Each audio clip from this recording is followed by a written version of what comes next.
Slideshow, go to general. Muffin Top's going to get a long gaming session in. I got my homemade salsa and chips. I just had a kipper. I'm good to go, baby. Fueled up?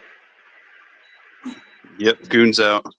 So I'm thinking about, I almost picked up that night vision that Jay and Red Dawn Readiness are running. You can get a refurb one of those Night Owl deals for like 140 muffins. They're like 200 new, but I'm like, I'm cheap, you know what I mean? Is that that's digital, obviously? Yeah, it's not super high end or nothing, but for just Muffin Top wanting to walk around the freaking town or something and not look like a total crazy person. I will tell you, if you plan on navigating using it, the digital night vision will make you sick. Well, because there's can get skinny. There's a lag between what your eyeball sees and what your head is actually doing. Kind of like that VR sickness. I liked VR. I played the crap out of it. I sold mine though. You might be used to it then. So it might not affect you so much. The deal with digital night vision is you want to try and get that highest refresh rate possible, and that cuts down on the lag.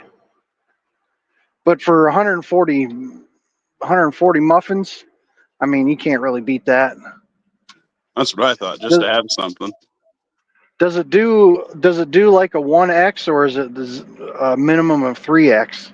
I don't know. Jay just did a 20-minute video on it today.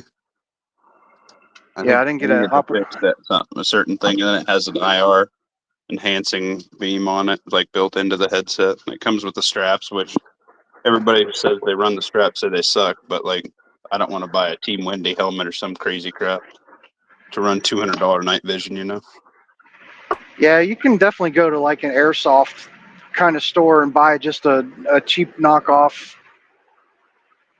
Or you can go to Walmart, helmet, and glue the attachment on. Yeah, I have one of the cheap knockoffs and the Team Wendy. Obviously, the Team Wendy is a little bit nicer, but the cheap knockoff is fine also. That's what I wanted to hear, baby. Which cheap knockoff do you have? I couldn't tell you the name brand. There's an airsoft store that I used to stop at all the time because she sold 80% parts kits and stuff like that. And some cheap Chinesium firearm accessories, so I'd stop in there every now and then. My wife started calling the lady that ran the shop my mistress. And then I started doing it too. I said, I'm stopping to see my mistress on the way home.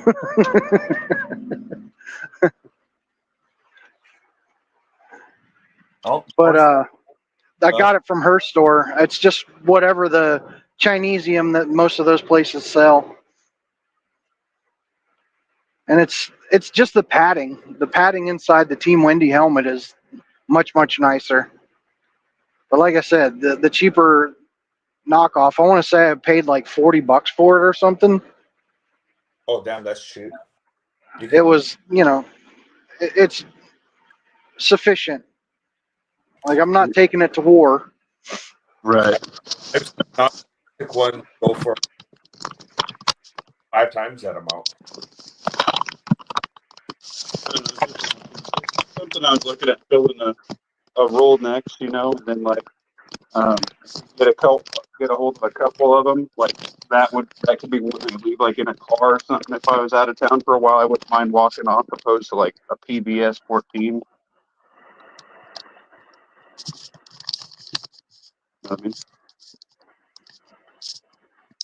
Yeah, I caught about 60% of what you just said. There's a bunch of rattling around going on. We're opening the bag of chips. It was a bag of chips. I've migrated to the basement. Something about having a cheap helmet. Yeah, well, I was just thinking the cheap night vision, because I could hand it to somebody who might not have it.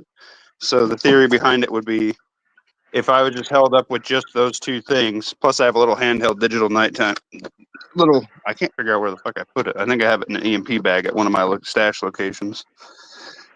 And that's the problem when you get too much shit, you forget where you put half of it. And anyway, so I was like, okay, well, if I get this, I end up getting better night vision later. Somebody who couldn't afford the night vision capability can at least run that. You know what I mean? Or I could keep it in my car if I went like on a longer trip, and I wouldn't worry about like some PV-14s freaking walking off, opposed to something that's only $200. So some capability better than none.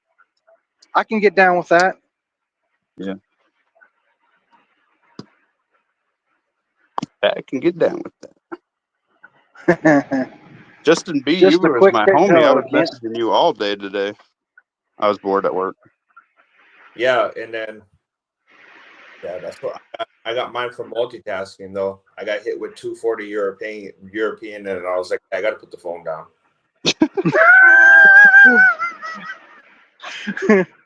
Get that little yip. I was, ooh, my mouth tastes funny. That's different. It got me good that time. You know what that sound was? I do not. Muffin Top was creeping to grab. I'm going to take some pickles upstairs. And then I had to re-up my salsa supply for the evening. Might dip into the pickles if we get crazy enough and pull an all-nighter. Who knows?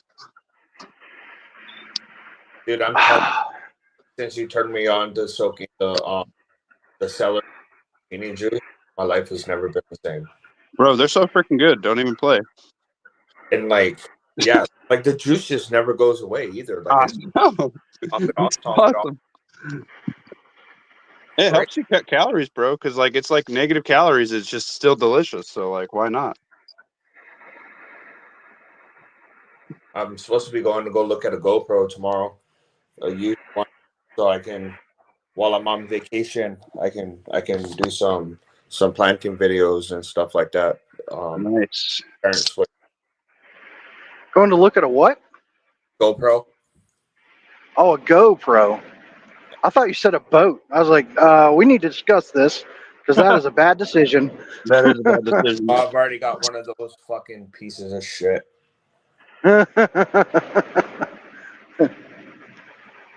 Well, go ahead and sell it now. It's the time. Yeah, it's coming up on the time. Like my grandpa said, he's probably going to give me his boat. I'm like, why? Like, they're a money pit. Yeah, like, I could get down with like a aluminum boat, like a flat bottom John boat with a little 5-horse or something on it, but definitely not some freaking V-hull pleasure craft.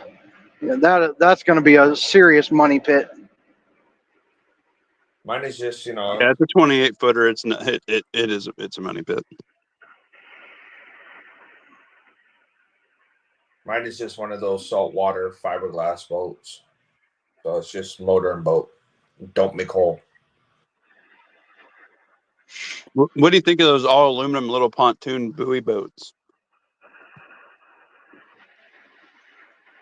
All aluminum pontoon buoy boat. You mean a pontoon boat?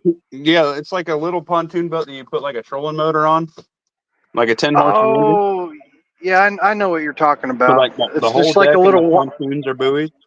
They're all aluminum. It's just like a little one-person fishing boat or something like that. Well, you can get them up to like 8 people. Oh yeah. Yeah. I haven't seen those. Like it's just like aluminum decking on aluminum pontoons. That's it. Huh. So it's a little barge. Interesting. I'm waiting. I think it's Ski-Doo only right now making them, but it's like a little U shape, and it's got, you put a tent over the middle and there's seating around it, and you just park your jet ski. And you use.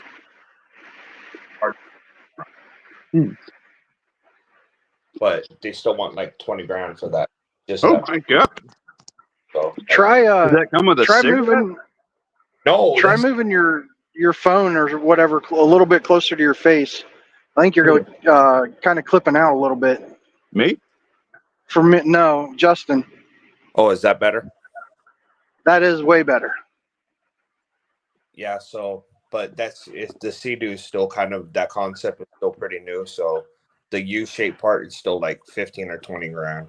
Like, my if God. somebody else starts making one cheaper, that's cool. I've come pretty close to buying a pontoon boat a couple of times because it's pretty simple.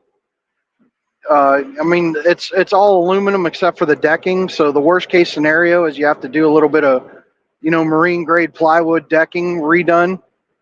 Right. And if the seats are all ripped up, you just throw some freaking fabric over it. It's not like the transom's gonna get messed up and rot out and leak or anything because everything's above water and it's all made of metal. And that's the kind of boating I want to do. Just be out on the water and party barge. Right. See, I And you wanted can a still. pontoon boat until this guy almost fucking these waves were way too bad to be on the river, right? And this guy fucking ate a wave and it went up on the deck and we started going under. And I grabbed the two people that were up like in the mid boat. I was like in the front trying to get a fish. I chucked my fucking pole in the water. I was like, fuck that. I grabbed the two people and ran back to the back of the boat. They're like, what's wrong? I'm like, dude, we have a foot of water going over the fucking deck. If we don't dip this bitch up, we're shooting under. And they're like, oh, yeah, that could be a problem. I'm like, yeah, we'll be fucking dead because you guys don't know how to swim. Well, way back when I was a kid, one of my dad's good friends lived on the lake, and he had jet skis, pontoon boat, speedboat, everything. This guy must have been loaded, but I didn't know it. I was just a kid. I didn't know. Right. But anyway, 4th of July, we all get on his pontoon boat, and I think you're only supposed to have X amount of people on a boat. I'm sure they have ratings for them. But we had probably double what you were supposed to have on this boat. And as we're motoring out to get to where we can see the fireworks, because there's like a little amusement park that does fireworks every year. Right. As we're motoring out to get a spot to see the fireworks real nice, the freaking water is just lapping over the front of this freaking pontoon boat. Like it's just going back the whole deck. Like we're just barely afloat. If everybody had gone to one side to like look at a firework or something, we would have capsized that thing for sure. Right. That's what I was saying, dude. Those are going to be fucking scary. We go to my buddy before my kids were born. He took me out to the inlet a couple of times, and we sat out there drinking and just watching people. Stuff, almost tipped them over in the inlet and stuff. It's pretty entertaining. Standing on dry land watching this shenanigans. Right, dude. I tell you what, man. On the 4th, like I hate going to the lakes on like Memorial Day and 4th of July because they're always packed. But like lakes are freaking beautiful on like 4th of July because like all the way around the lake they pop off fireworks and then people on the boats pop them off. Like it's pretty sweet to watch. I do mine off a little bar lake. I'm pretty sure you're not supposed to do them off the boat, but everybody totally does. Yep. My best friend and I, we had this plan when we were in high school. We're going to move out to Fort Peck Lake, Montana, because we looked up like the population statistics and everything, and it was not very populated. And we're like, yeah, buddy, we're going to get houses on the lake. We'll get boats and jet skis. It's going to be awesome. Well, we come to find out later, just looking at a map, just being dumb. We'll come to find out later, Fort Peck Lake is a dry lake bed. That's where they find all the dinosaur bones. Oh no. Imagine if we had gone for it, like fresh out of high school, pack up everything we own in a freaking tote, because that's all we freaking owned at that time, and Right. drove out to Montana thinking we were going to get jobs and live on this lake. And get there and be like, where's the fucking lake? Yeah, We just spent lakes every are expensive to live on. We used to have a cabin. We had to sell it. I miss that thing. We just spent every penny we had getting out of here. Now what are we gonna do? That would have been hilarious. Yeah. So I don't know if anybody knows, but well, I don't know if he wants anybody to know, but I've been talking to Wiretite.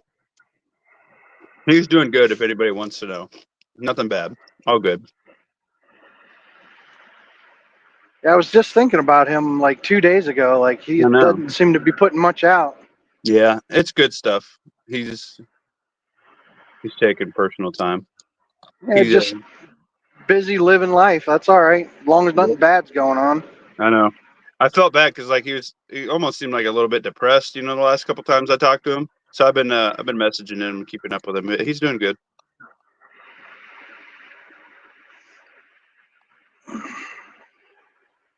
Well, that's good to hear.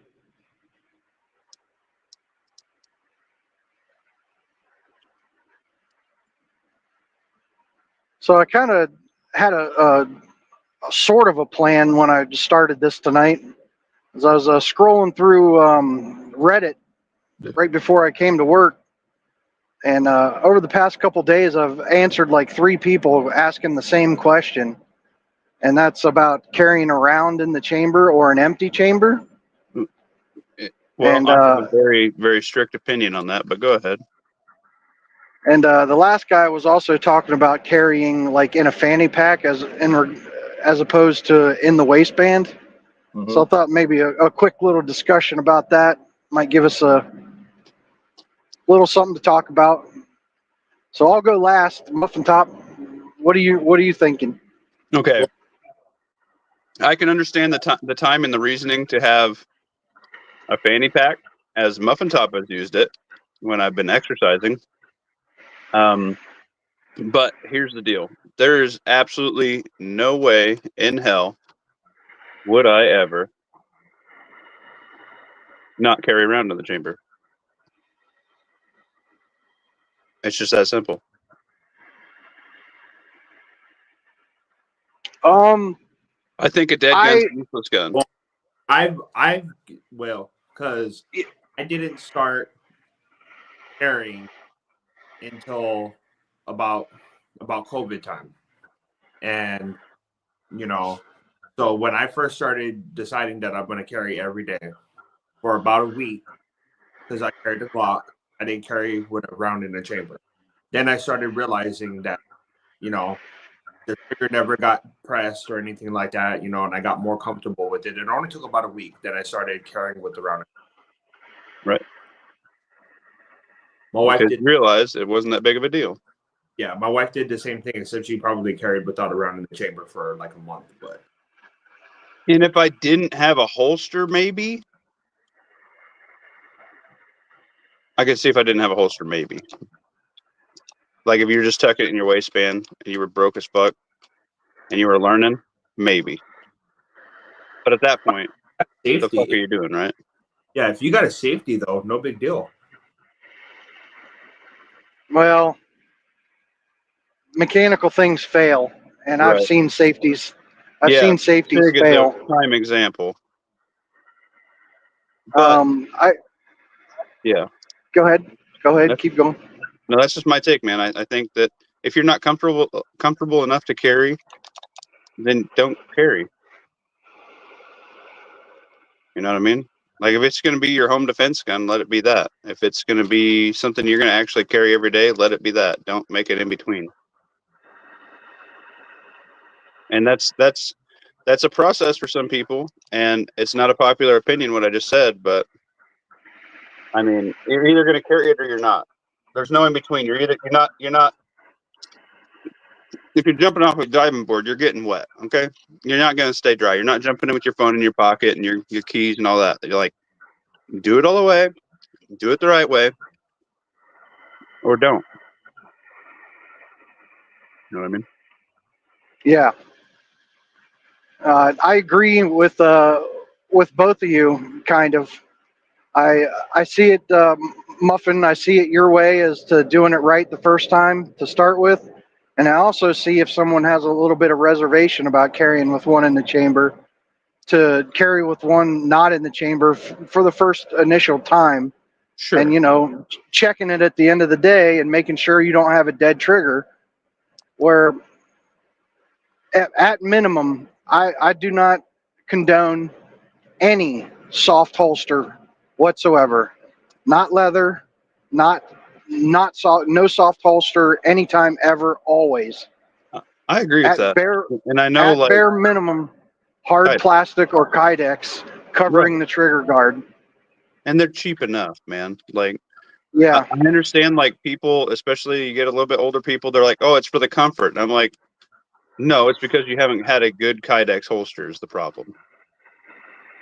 And it's not, depending on where you want to carry, it's not just buying a holster and throwing it in your pants either. If you're gonna try to an appendix carry, it's possible even with a gut. I've got a gut. I, I almost told you all my real name because there's a disease named after me, and I Is it probably big just gave it away sexy? if you know what I'm talking about. But anyway, you can appendix carry even if you've got a little bit of a muffin top or a gut. Yep. Well, appendix carry, you can't just buy any appendix Kydex holster, throw it in your pants, and be done. Maybe if you're a skinny little thing, and you wear your pants up around your waist where they're actually supposed to be, then yeah, maybe you can get away with that. Like those giant holsters that T-Rex arms sells with like sidecars, and the things are giant. If Yeah, you I can. if you wear your pants up around your waist, like close to your belly button, like some people can, then that holster, when you move around and sit down, it's able to be done. Well, if you're a chunky guy and you wear your pants down below your belly, then a holster like that is never going to work. Um, they make the JX Tactical makes the fat guy holster. It's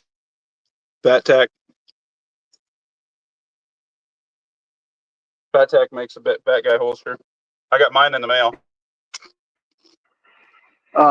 so it makes the gun ride a little bit lower in your pants, but even then, when you sit down and it like changes position, it can still dig into your pelvis really bad. So what you do is you have this pillow that you attach to the bottom side of your holster, and it's some of them are wedge shaped, some of them are just like kind of rounded. And what it accomplishes a couple of things. What it does is it cushions that holster from digging into your pelvis. It also pushes the back of the firearm closer to your belt line, so it's less likely to print.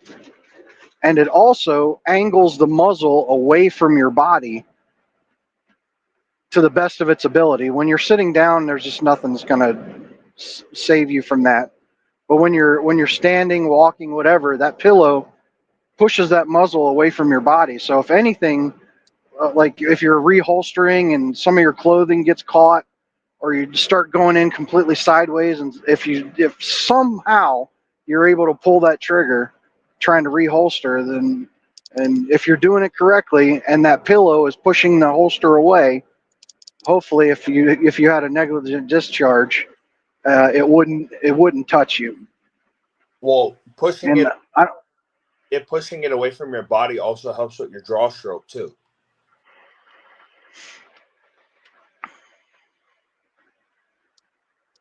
how so? Push it So away from your body. It pushes it away from your muffin top, so you can make a better contact on the pistol. yeah, because like I That know would when would be more. That would be more at the top, but what I'm talking about, it goes Right, but down if you at the put the wedge bottom on of the your bottom, it's holster. going to push the grip out just a scooch, right? Oh, it actually pushes the grip in. Oh, you're flipping. Okay, so you're flipping the wedge on the other side. Oh, okay. Yeah. Yeah, the wedge goes against your body. Yeah, that's what I'm saying. If it goes against your belt, it'll push the grip in deeper to you. If it goes up against you, like your wiener, it'll push it out. Hashtag wiener carry. That's gonna be the new one. That's the next sticker, but I don't think we can get the artwork cleared. Do you wiener carry? Lawfully Armed says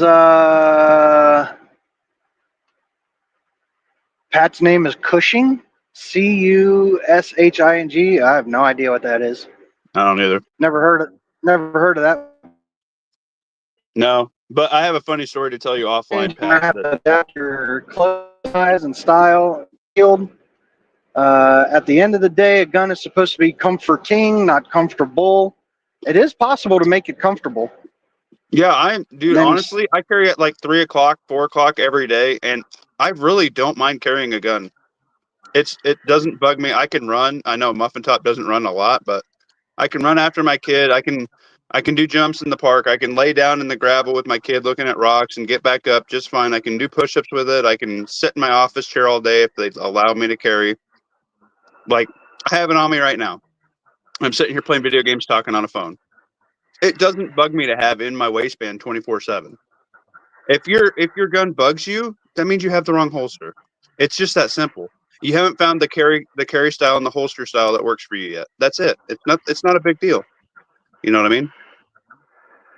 yeah, Like, you'll get there. when I first started, I gave up on appendix carry like immediately, and for the most part, for the first couple of years, I carried exclusively in like the 3:30 ish, 4 o'clock position, and I can't tell you how many times I forgot that I even had it on. Right. I To the started with the point where, like, Visantes, kind of like that Grit and Grace was carrying, and I hated that fucking holster. I could never get it reholstered because it was leather backed on the other side.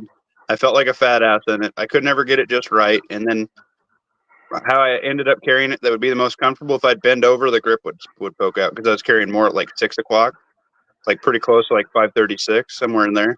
And if you're a fat guy with no ass, it doesn't work. So I found out I needed a different holster. So I tried I got a couple different blade techs. I got like a couple We the Peoples. I found a style that was close to what I liked, and then I found a more expensive holster that was way better and thicker, you know? and that's all personal preference, because I got alien gear. Yeah, alien gear hybrid holsters. They're cloak tuck series. That's what I found I like the most. I like that kind of neoprene kind of material that they use on the back of theirs. And my biggest gripe is that they were a little bit floppy after they started to really break in. I mean, that made it super comfortable, but I was happier when it was more stiff. And the later versions, they actually put a real thin sheet of like spring steel in their backing, which kept them, kept them better.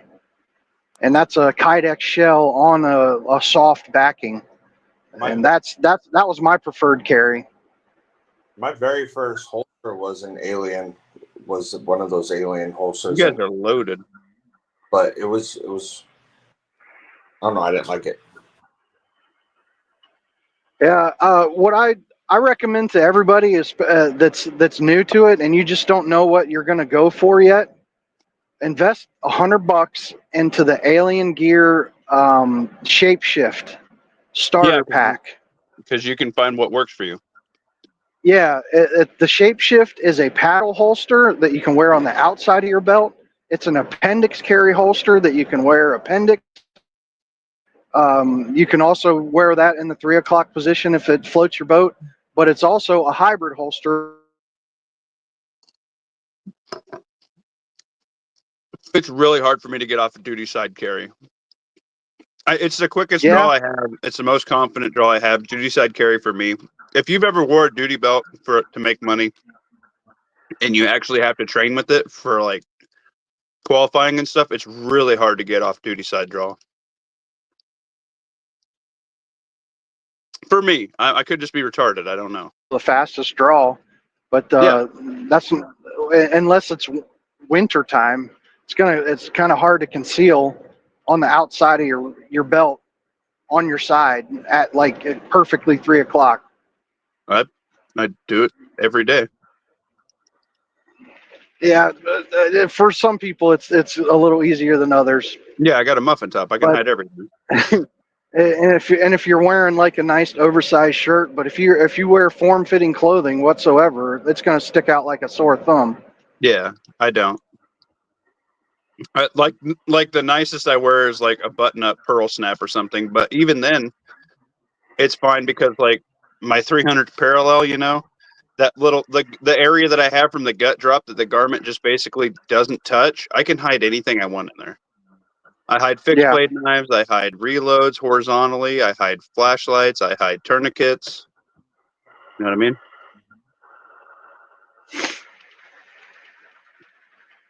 Hey, Lawfully It's a said, read highly my personal. comment. Sophia B. Yeah, that's the only one I didn't read. We love it, Lovely. It's just a highly personal thing, and I mean, if I find one way the best and most comfortable, if you have the similar body type to me, then I can at least give you a place to start.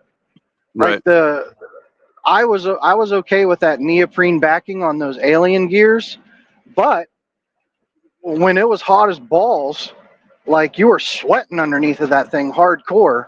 So That every once in a while, I'd have to go like wipe it down and to make it a little more comfortable, so it wasn't so moist. But I also wore Under Armour undershirts at that time, so if I got them, tucked in there just right, then it wasn't a big a deal. Yeah, I think that's the reason why I didn't like the alien stuff was because, living in Florida, it's always hot. Oh, lawfully Yeah, finger, hearts, and the OK sign. nice. Yeah, that's something you have to take into account as well. If you live in Florida and it's hot as balls all the time, uh, that's definitely something you have to take into account. And even the type of firearm that you carry, like you might want to consider something that has a stainless slide if you're down that way, just because of the moisture. Yeah, I've ruined a Ruger. I've ruined several guns out here.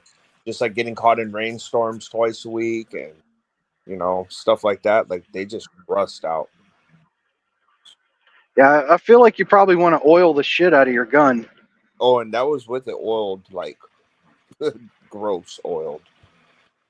I tried it all. I'm with what I do, I can't stop because it's raining. Like I just can't. So it's gonna get wet. Till like you had a moment to run throw it in the truck, then get back out there. Yeah, that's one of the things you have to take into account. In regards to the Lawfully's in here now, he can talk about the fanny pack carry before I Big muffin render top. my decision. No, I think he left. He's playing video games. He had to I start. think he said he was gonna go get a refill on salsa or some shit. I don't know. Oh yeah, pickles and Go to salsa. this side.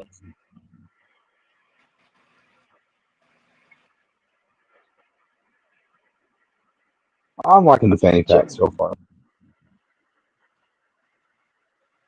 For like exercise and stuff.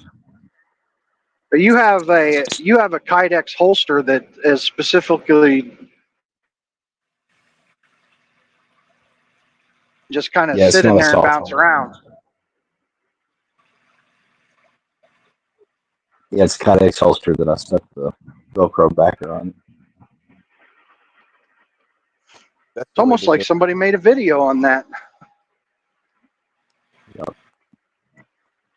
A video, you say? A video.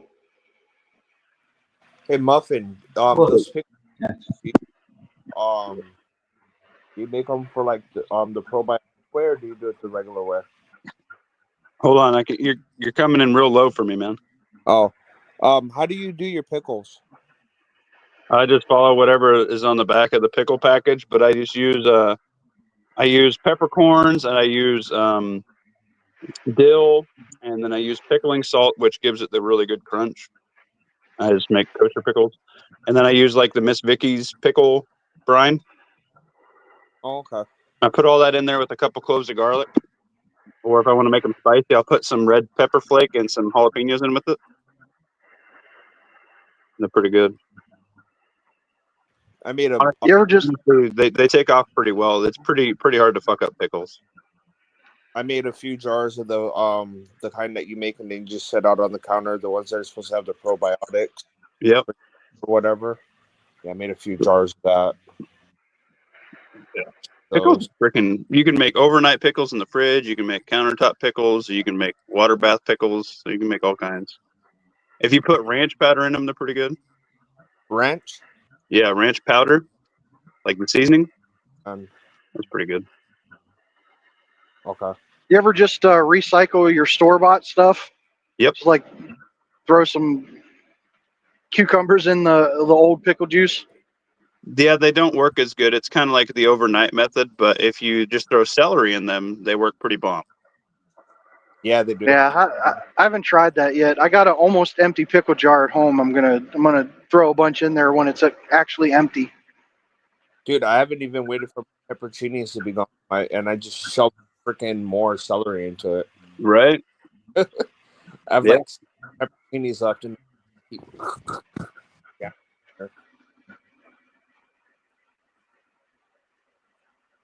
All right, so the way lawfully carries is about the only way I could condone the off body carry. If it's going to be a fanny pack or even one of the purses for the women or a messenger bag for a man, it's got to have a Kydex at the very least a Kydex pocket holster. And there's ways that you can secure that holster to like the inside of the bag or even the outside of the bag with a piece of 550 cord or something. So when you do take your draw stroke, it'll actually pull the pocket holster off. A Like a lot of them that are designed for that have Velcro in it. So then you just stick your opposite Velcro onto it and just walk it on there. yeah, that's how lawfully does it. And I'm actually thinking of getting one. That's how my SOE.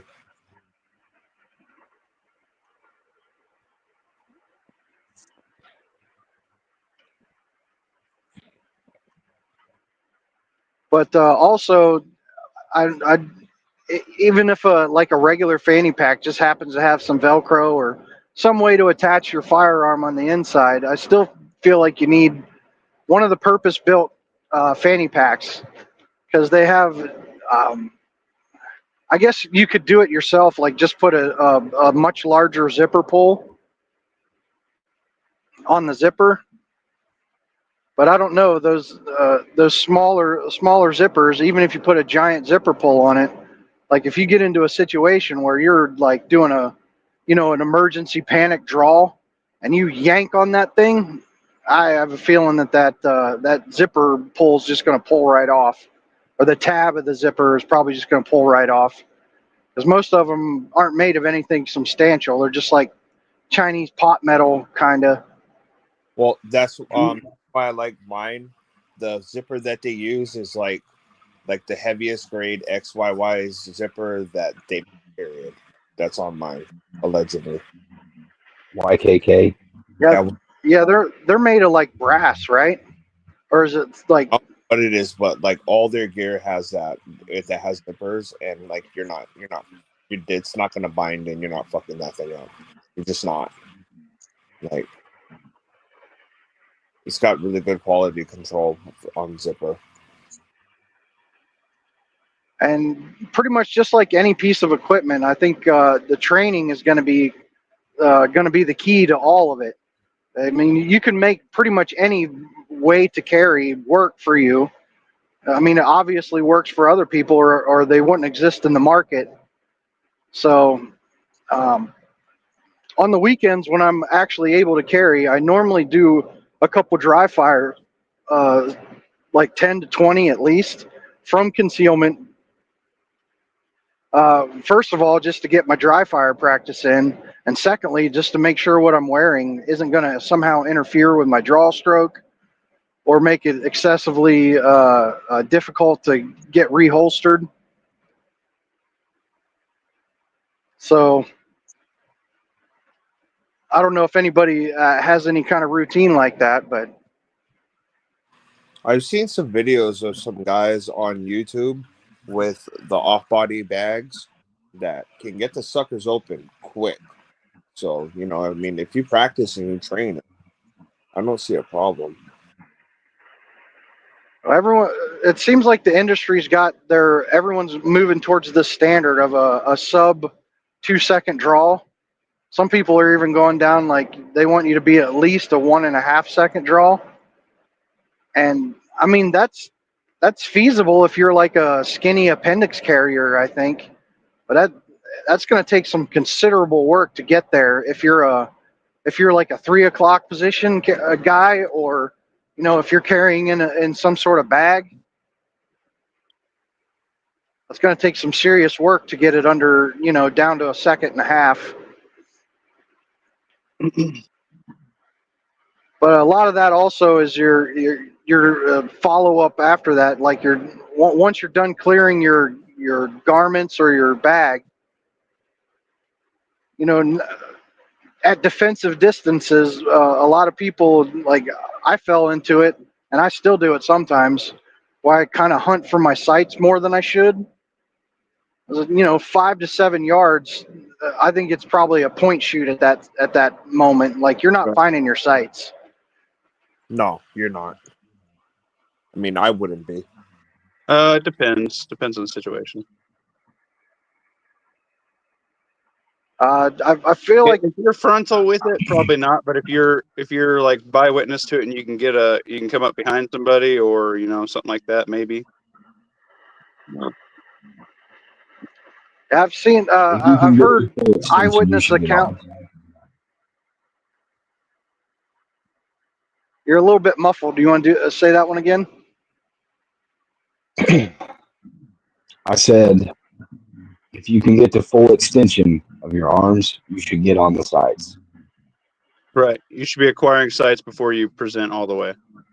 Oh, if you do enough dry fire, your sights are just going to automatically be there. If you can get to full extension.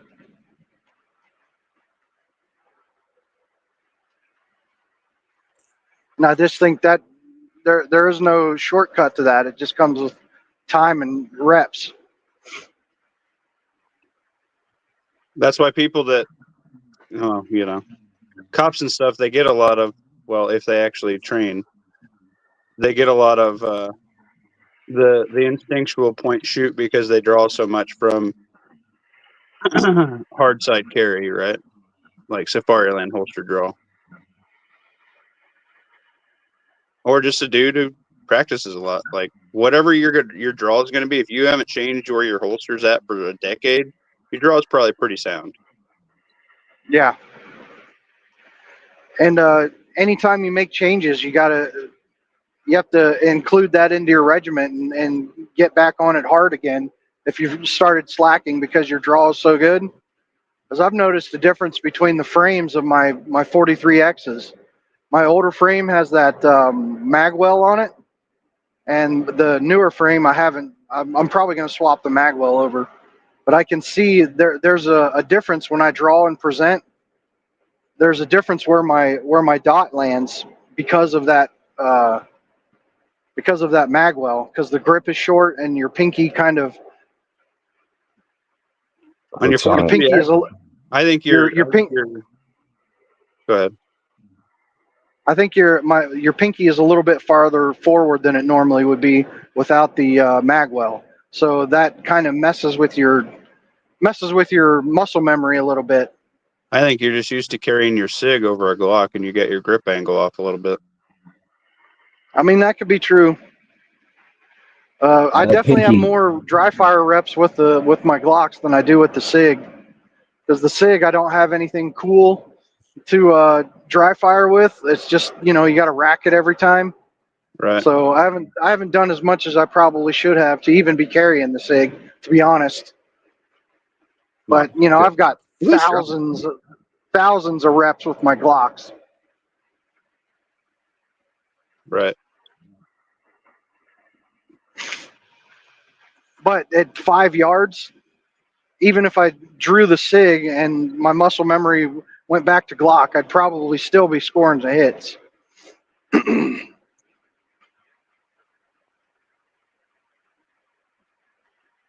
Even if they'd probably be low, I guess. Because Glock's the best bet. It actually, in my opinion, it is. You know what got me on the SIG was the compensator. Yeah. They didn't have. It was between the Glock 43X and the SIG X Macro, and the SIG had a compensator, and it was already optics ready. Yeah, I've run a compensator, and you know, like remember when like the Ragnarok build was the thing? You had to have a comp with a light, and I found like I'm okay with just a mini comp, and then everybody told me I was a big gay fag for running a comp, and I should just run a port at max. And I could see that because I had some reliability issues out of some reloads with the comp and some lighter grain stuff, and I haven't had any issues. The Strike Industries micro comp I have had 0 issues with, and it does keep it flat. Not as flat as the comp running like 147s, but I don't know. Like I think maybe ported's the way because it's less mechanical failure, right? Yeah. If it's part of the slide and it's already been tuned at the factory with spring weight and all I'm that. just talking like an extended barrel with like 2 cuts in the end, like the Yeah. barrel is ported. If that makes sense, instead of like a threaded barrel with a ported barrel. I've got my eyeball on that Radian Ramjet and Afterburner combo they sell. Yeah, I want It's that. really spicy. It's really spicy. It's like over 400 and some bucks. It's expensive, but I've talked to people that run it, and they say it's fucking night and day difference. It's worth it. Yeah, Yeah. so I got my eyeball on that. As far as I know, it's not even been released for the 43X yet. If it's been released, then it's just out of stock everywhere. Yeah, I kind of want it. But then everybody's like, oh, it cuts your reliability down in your pistol. I'm like, I guess I'll just run a stock Glock with the trigger shoe. Like, geez, sorry, everybody. Didn't mean to let you down. I mean, it's a personal preference on what you do. And if you put enough rounds through it and you feel confident, I mean, we all practice the tap rack. We all practice for the malfunction like they happen every other freaking shot. The best way to practice for that I found is ETS mags at the range because you will get some failure to feed and you'll get some double feeds and they work. They run good enough, but I wouldn't like want that as my go to war mags. That's for sure. If you're at the range with somebody else, you can always have them load your magazines with a snap cap. Yep. That way you get a dead round every so often. And if you have someone else do it, then you're not going to know when it's coming. And even if you load it yourself and then just mix up the magazines, you're never going to remember how many rounds you got until the snap cap comes. So, but like I said, even if there is a small issue like that, and unless it turns it into an unreliable piece of garbage, and you can get quicker follow-up shots, because the first accurate round is what usually ends the fight, right? Right. Maybe unless they're tweaked the fuck out, then it's blood loss. But yeah, blood loss Yeah. or nervous system shutdown, which is the brain box, right? Yeah. And that's you're going to go for center mass first, and if that's not effective, I trained a stitch.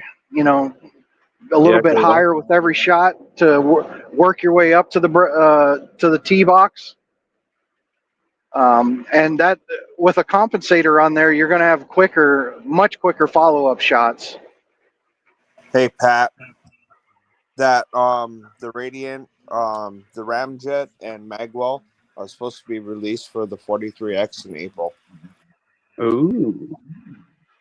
I think the 43X is probably, besides maybe the 365, probably the most picked up EDC piece in the last couple of years. Oh, it was the most popular in the United States for a while. Yeah, I like it. I want one. I like it. I want one, but I want a Gen 5 Koa 19 way more.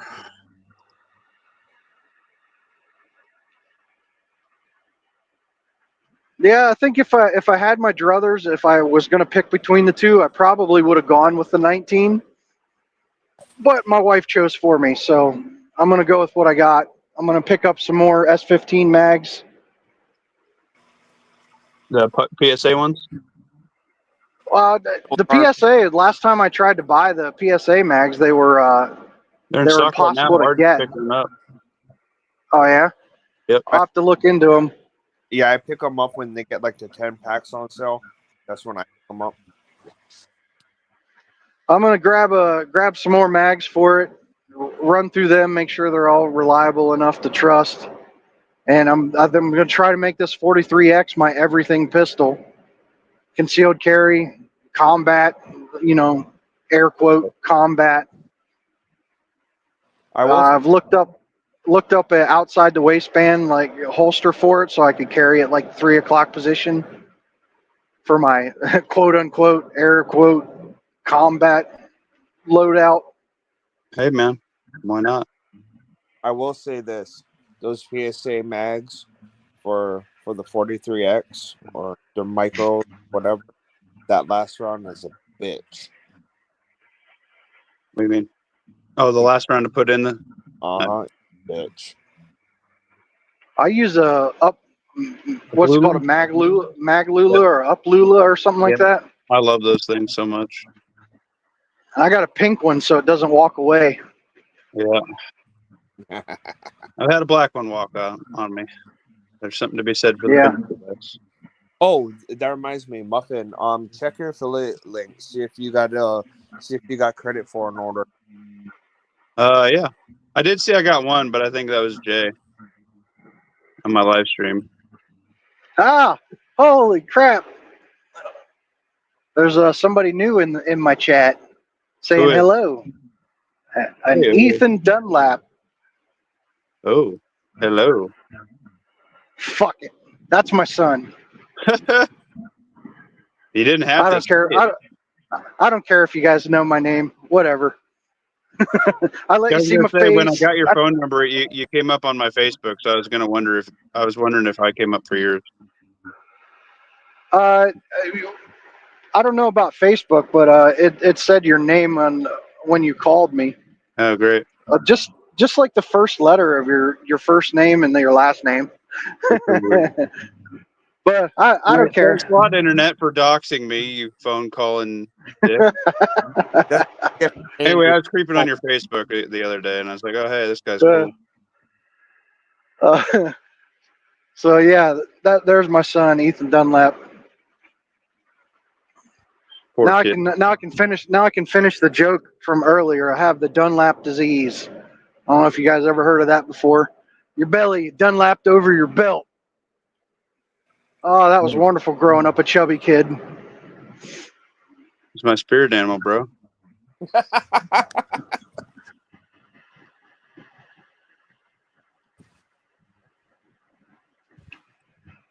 Texas Hill Country, Mark Ligon. Eek. I'm dying. I'm dying on hill divers.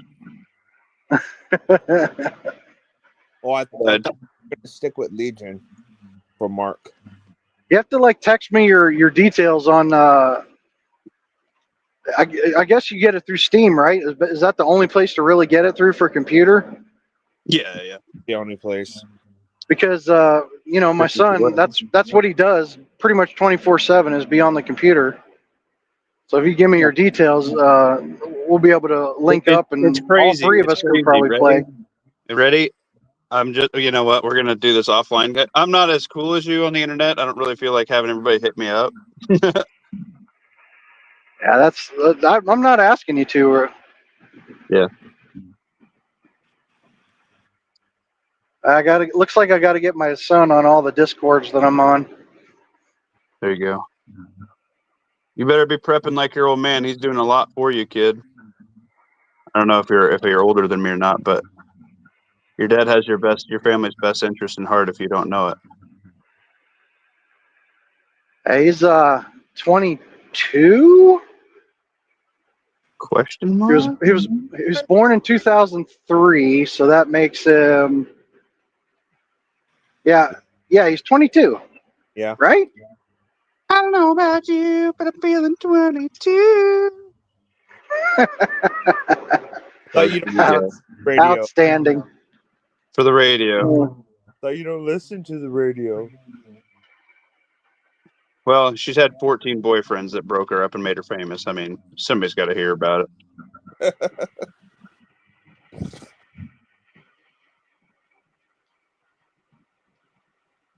Yeah. I thought I was right. I didn't want to sound like an idiot, not know how old my own kids are. That's right. I'm still in the memorizing my kids' birthdays and shit stage. So whenever I go like pick up medicine or whatever, they're like, "What's the name? Okay, what's the date of birth?" I'm like, When they was born, bro, pay attention. January, February. It's either March or May of last year. What was last year? Like frick. Like, just give me the script, lady. It's an ear infection. Like shit. You know I can get this over the counter, right? I'm only getting it from you because it's cheaper. Like, jeez. He says, yes, he is. Also got me into guns and stuff. And yes, I'm 22. Yeah, I gave him, I passed on some really expensive hobbies so he doesn't have the money for drugs. Nice. Oh, that's the He li- excuse. I'm gonna use that. Yeah, guns is a really expensive hobby. I gave him an old ass pickup truck, which is always breaking down. So that's an expensive hobby. Hey, man. Motorcycles, that's another expensive hobby. Nice. Clean living right there.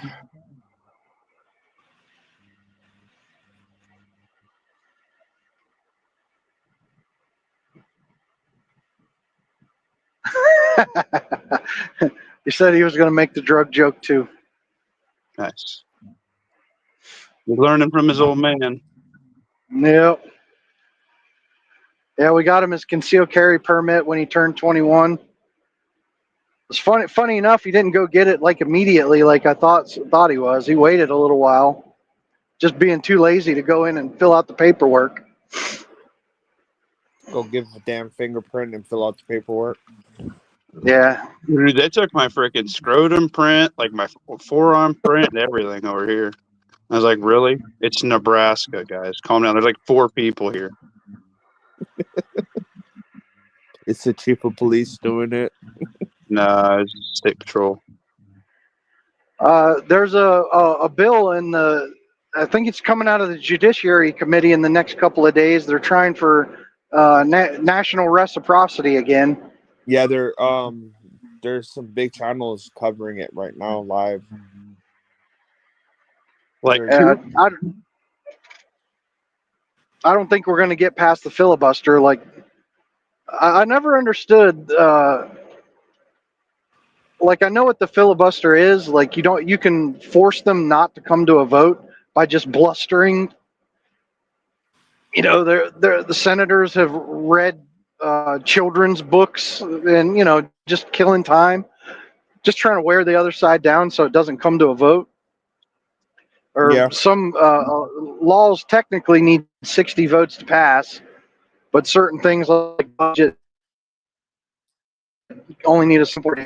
But I never understood why we can't actually make deals from side to side. Like, we're really, really, really want the Hush Act or the Hearing Protection Act. We really, really, really, really want national reciprocity. Why don't we tack that onto a bill that the Democrats really, really, really, really want? Something that we can, tolerate. Because then they would do the same thing to the other side, and nobody wants to. They don't want to be forced to have to eat something that they really don't want to eat after. I think, I mean, you just gotta. I think you gotta make deals across the aisle. Like if there's a bill that the Democrats, if when the Democrats are in power, and they've got a bill they want to go through, if they can't hit 60 votes to get the law passed, if it's not something totally egregious, and we could live with it, be like, look, we can get you to 60 if you just put in the Hearing Protection Act. And some Democrats might lose their mind and say hell no, but if we can get 65 Republicans to vote on the bill, you can afford to lose a couple of crazy gun grabber Democrats. Yeah, that's what I was going I to say. just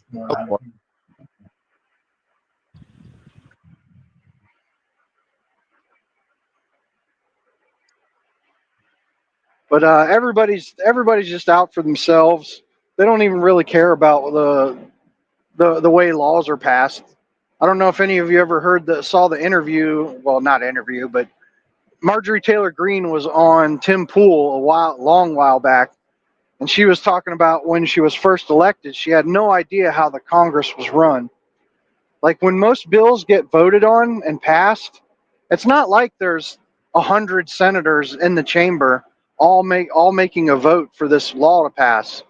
There's like 3 Democrats and 2. If the Democrats are in power, there's like 3 Democrats in there and like 2 Republicans. And they're like, Bill 125764. All those in favor? The Democrats go, and then they say all those opposed, and the Republicans go, and they say Bill 1567 passes. Bang the gavel. And then they go to the next one, and the next one, and the next one. So as much as we pay those people, and as much as they enrich themselves off the taxpayer, through lobbying and all their other means, insider trading, they can't even be bothered to go in there and actually vote and like do the job that we've asked them to do. Well, yeah. And the ones that do, get labeled as little tryhards and get ostracized for it.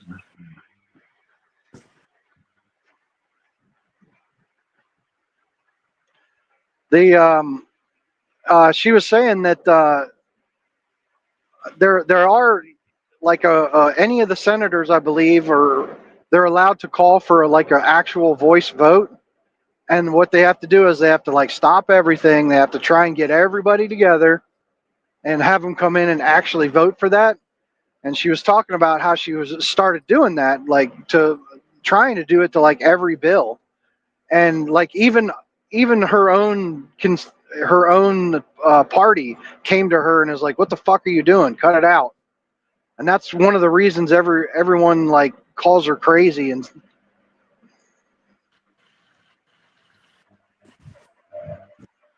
why she lost all her seats on the committees and stuff like that, because she was asking them to actually do the one thing that they're actually supposed to do.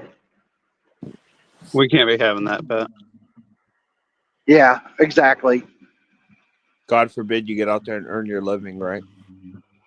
Like I said on one of these previous chats, if you made me, king for a day, I'd just strip everything right back to 1791 when we signed all the amendments.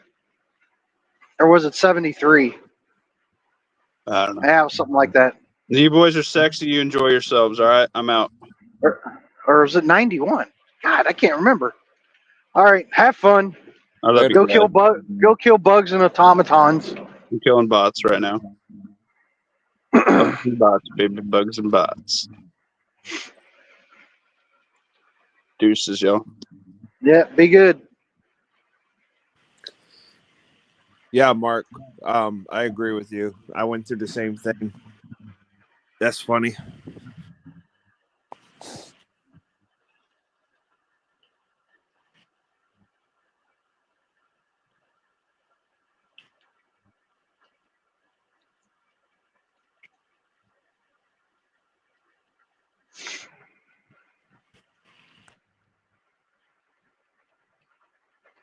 Democrats already hide terrible shit in the bills.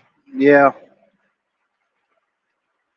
I firmly believe, for the most part, like the old school Republicans and the old school Democrats, it was definitely uh, like a uniparty. The difference, well, 20 years ago, the difference between the two wasn't that great. They really did agree on most things. Just a few wedge issues that they would roll out when it came to be election time. But now it's become so polarized. It really feels like a split might be possible. From what I understand, I have to agree, but I didn't live through it. So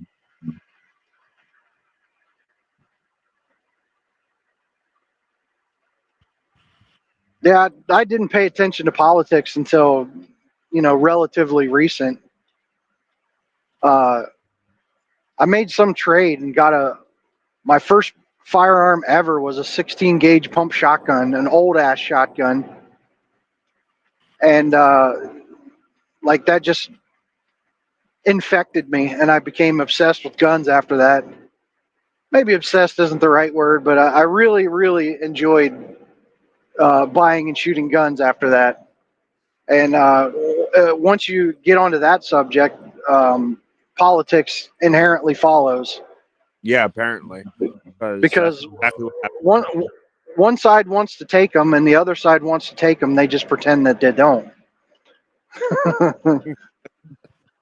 At least until like this new like Tea Party, the Tea Party movement a few years ago really started it, and then that kind of morphed. I want to say morphed into like the MAGA, Make America Great Again movement, like America First conservative / Republicans.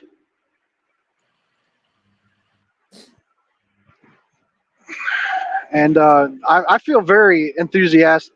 No, enthusiastic is the wrong word. I'm very optimistic. That's the word about what's going on right now.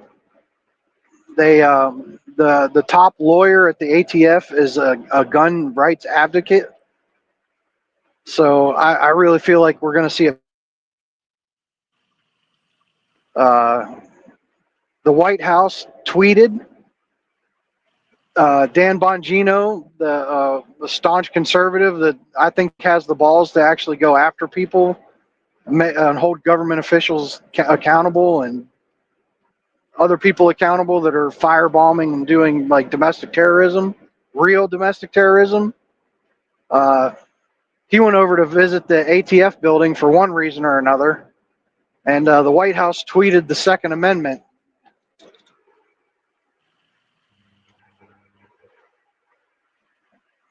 And some people are doing things aren't happening quick enough. Like God, it's been 60 days. It took 59 days to get people into the positions we wanted them in. We're still staffing the freaking government. Like, chill for a second, okay? I know we've only got a year to 18 months to get some things done, but it's been 60 days. Like, chill. Yeah, I don't disagree with you at all. I'm very optimistic, and I mean, I kind of do feel that way about RFK. Like, I wanted him to go in there and just start tearing shit down. Well, you got to give people time. You got to learn the ropes of the organization before you can just go in there and start chopping.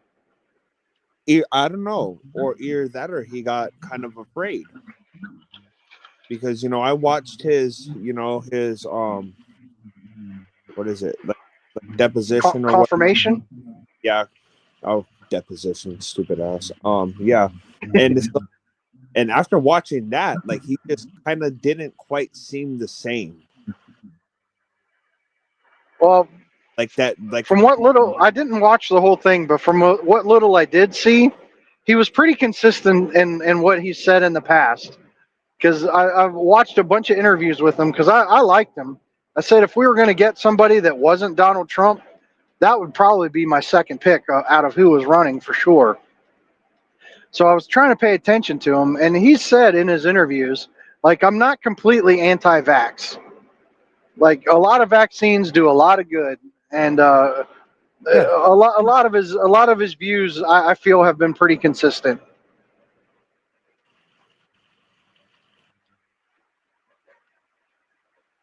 Yeah. But getting some of that poison crap, like what Europe does, you can't get Pop-Tarts in Europe because of the color dyes that we use. You know, just get that crap out of our food. There's no reason for it. Like, who gives a shit if the shade of red is just a little more dull than the next one? Let's not put freaking red parasites in our food just so it's a brilliant red color. Like, just who cares if it's a little bit dull? And the yellow dye, for God's sakes, if anybody knew where that came from, you'd never consume it again. It's like the freaking pond scum off of waste treatment facilities. It's like shit foam, and they somehow make yellow dye out of it. I don't care what you do to it. I don't want shit foam.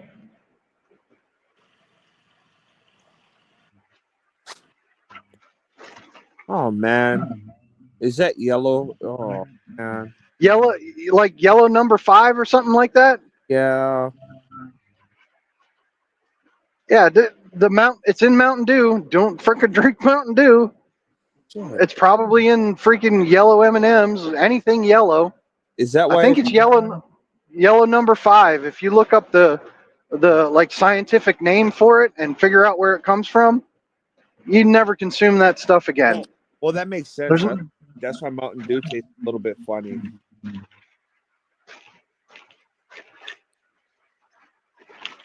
Damn. That yellow stuff is in a lot of things too.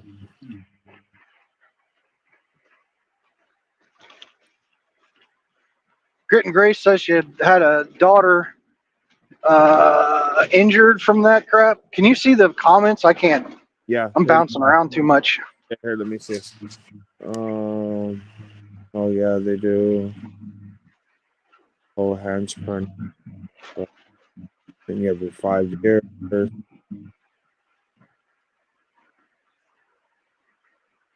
I actually worked with a guy that had like a severe reaction to the yellow number 5. If he wasn't paying close enough attention and consumed some of that, he would get like migraine level headaches, like to the point where he couldn't couldn't stand. Yeah, and you see it. Well, now that we know a lot of the adverse reactions to the red, a lot of people are saying that they see it in children and stuff. The adverse reactions. Yeah, I think it causes behavioral issues in young children, if I'm not mistaken. Yeah, causing to bounce off the walls and stuff from some people say, and so I was really good with my son up until recently, because now that he goes to a babysitter, it's like I can only tell the babysitter so much before being a mean mustache dad, but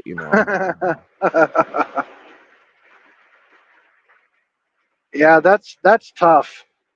Babysitters like even when I went over there to go meet the babysitter, takes him over to the snack cupboard. And I'm like, he's never had sugar. Let's see how this goes. Sugar he's ever had was fruit.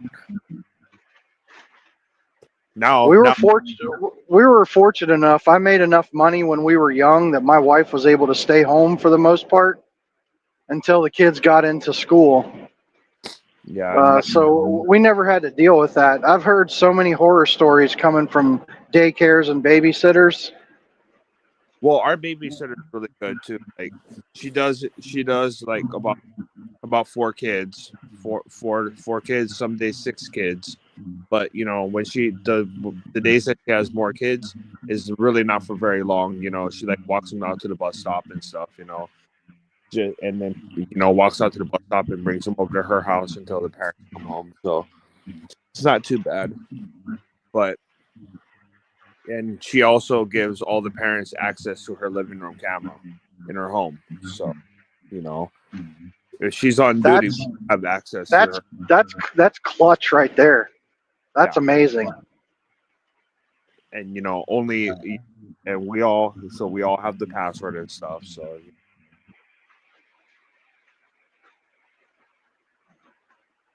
yeah, I don't even want to get into the horror stories. I don't want to turn it into a Debbie Downer chat like that last one turned into, talking about the state of the world and everything. Yeah. But now it's gotten me to the point where, it's Saturday morning, I'm off. Throw the damn kid a Pop-Tart. Yeah. Everything in moderation. Yeah. Well, not everything. You can keep that yellow number 5 and the red and blue dyes. You can keep that stuff. There's no need for moderation there. And that's how they get you. They're like, well, this is actually safe to consume. In moderation, sure. If it's only like one time a week that you're exposed to this thing, but the dye it's in everything we eat. So it's like multiple times a day you're getting a dose of this stuff. Well, the same way with the vaccines. Like the vaccine is for the most part almost 100% safe, or the side effects are very rare. Well, yeah, they're freaking rare until you mix it with 13 other freaking vaccines you're trying to give my kid at the exact same time. Like, has anybody done any studies on what all those together will do?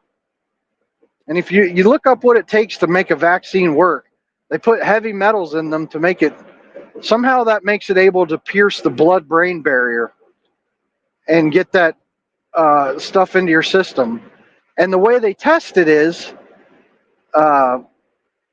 they tested in children. They gave them the vaccine, and within just a few days, the heavy metals are out of their blood.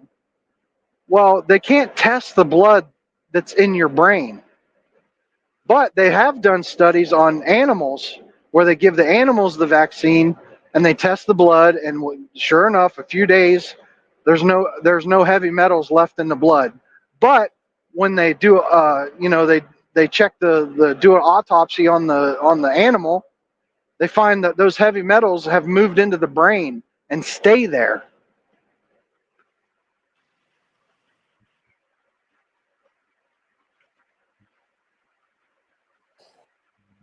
I'm not a doctor. I don't have any medical opinions for YouTube's purposes. Talk to your doctor. Your doctor will tell you what's right for you. I just remembered I got one of my streams taken down for medical misinformation. I know. I was going to cut you off and get you, but I'll let you go. That's why you notice when I get quiet, I'm like, oh, God. If it happens, it happens. But hopefully my little caveat there at the end will save me. Maybe not. Whatever. Talk to your doctor about what's right for you. You only know that line if you live in America, by the way. You only in America do you have commercials for freaking medication on television and on the radio. Yeah. But what you were saying about moderation. So that's why I get pissed off about this fucking the calorie count being put on bags and shit like that. It's like 90% population isn't smart enough to go flip it over and be like, oh, but there's 9 servings in this bag. So freaking come on. I can see like a regular size bag of chips. Like there's obviously more than one serving in there. What really gets my goat is when you get like a 20-ounce soda and you're like, oh look, it's only got like 115 calories. And then you look and it's like, oh, there's 2.5 servings in this bottle. Give me a break. Like, crap, that's like my lunch. Who the hell's not going to drink an entire bottle? Even if you don't drink it all in one time, you're going to put the lid back on. You're going to finish it later. Yeah, like you're gonna drink it. Yeah, they play games like on the backside of cookies. Oh, look, a serving of cookies is only 50 calories. Oh, it's only 3 cookies. Who the hell's only gonna eat 3 cookies? Sure as hell ain't me. Man, I miss the days when I was like in middle school. I used to go to the cupboard, grab some cookies, grab some cereal, grab some more cookies, put a little bit more cereal, pour some milk in the bowl, then go sit down. But man,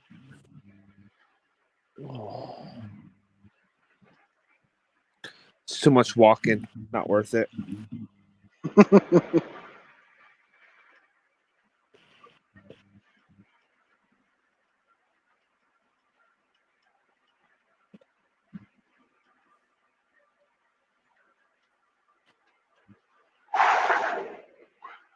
They're starting construction on my route again. Yeah, I can see I had I had a good run for a couple of months where it was cold enough they weren't doing any construction on the roads. that. That was so nice. Now I gotta be very careful about how late I am. And it wasn't my fault. One of my trailers wasn't ready. I was already late, but I got even later because one of my trailers wasn't even done being loaded yet. So I got to check my route very carefully on my way home in the morning, or I could run into serious traffic. Yeah, especially if they're one lane in you. Like that's crazy.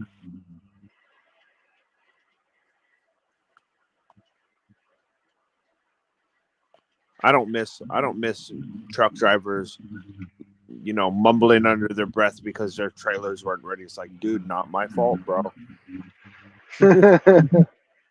Like, not my fault. Don't know what to tell you. I know. I'm loading these containers 2 pallets at a time. I don't know what to tell you. I can go single forklift and take double the amount of time. The trouble is that truckers get the short end of the short straw all the time. Every time something goes wrong, it ends up affecting us. Either it messes with our clock, it messes with our money. Um, you know, most places have appointment times for you to show up to get loaded and get unloaded. Well, some places like FedEx, if you're an outside carrier for FedEx and you're not there an hour before your appointment time, you're late. And the load is never ready by the appointment time. It's usually 4 or 5 hours later that you're actually called to come pick it up. This was back when I was still with Prime and we pulled FedEx sometimes. So you had to be an hour early, and then they would hold you 4 or 5 hours late.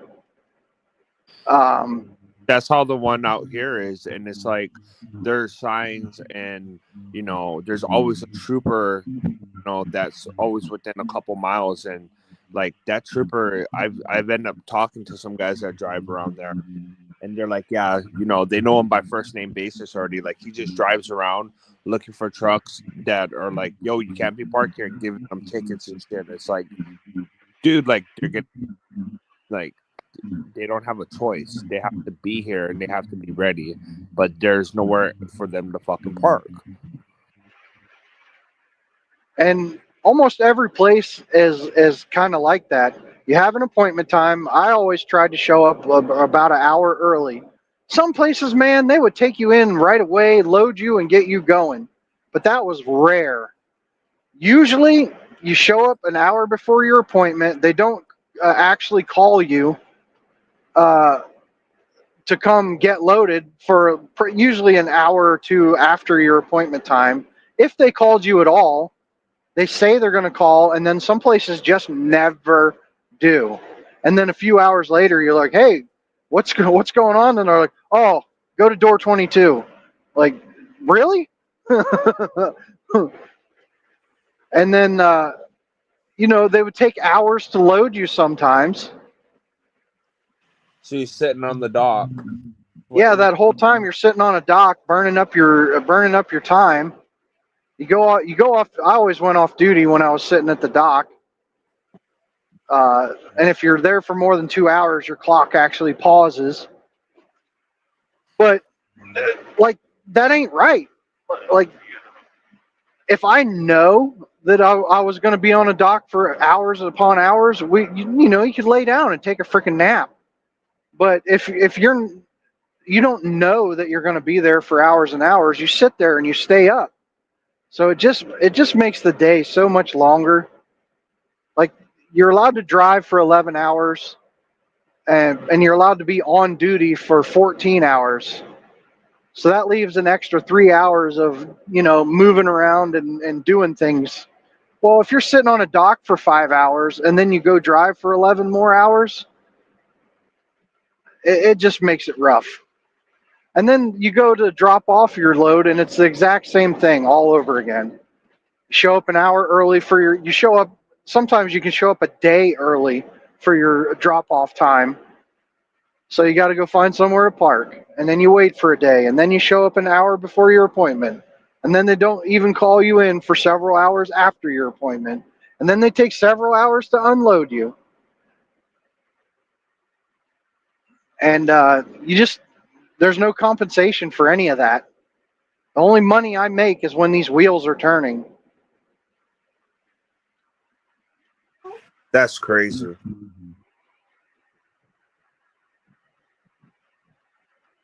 Grit and Grace says they don't swap them out. Those are the really nice loads. Those are called drop and hook. And usually the trailer is already loaded and waiting for you. So, like, even if they'll give you a window to pick the trailer up. And sometimes if you get there even before your window, it'll already be ready to go. Sometimes you get there and it's not quite done yet. Sometimes it's not loaded until the very, very end of the window they give you. But the really nice ones, the trailer's already loaded. You just roll in. You usually drop an empty trailer. You pick up the loaded trailer. And if it's a drop and hook on the other end, you do the opposite. You drop the loaded trailer. You go find an empty trailer. Those are pretty nice. But it's kind of like a 70-30 split, I would say. Probably 70% live unload, 30% drop and hooks. With the company that I was with, anyways.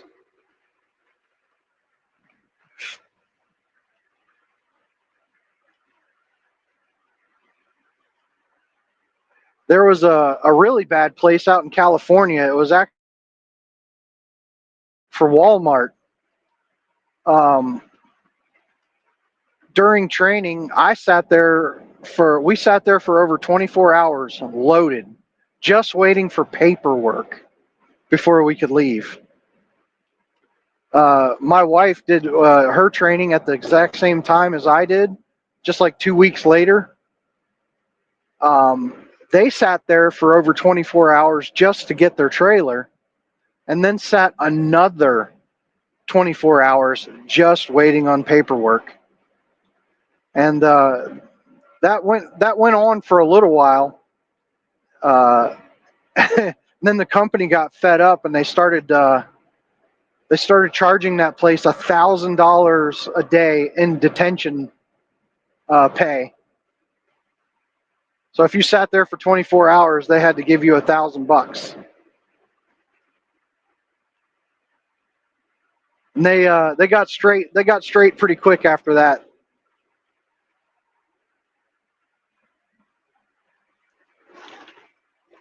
Yeah, but then they just go down to dick the next guy over that's on the list, you know. Yeah, well, for our company anyway, they had their shit together. I can't attest for everyone else. So I just got a text message that says that one of the homeboys got a water truck off of the auction or one of the local auctions. So that should be fun to play with.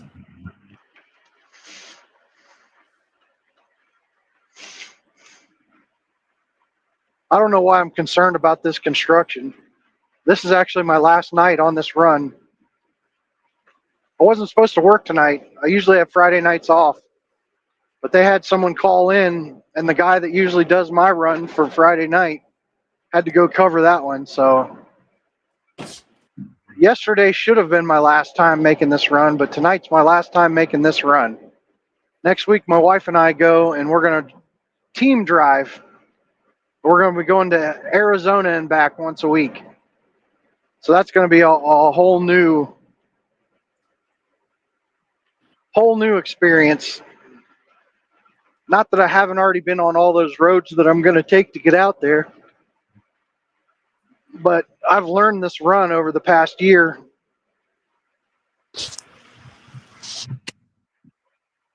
Knowing where the accidents happen, knowing what roads I can take to try and get around them, things like that.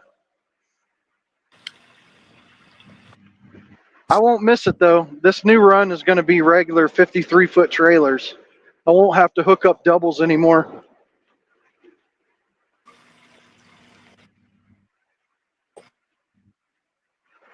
It's a huge pain in the butt when it's super cold, super windy, or raining. As a regular 53-foot trailer, you just back right up to the thing. And it takes like 3 minutes to hook up and raise the landing gear and get back in your truck. When you're hooking up doubles, you're out in and out of the truck multiple times.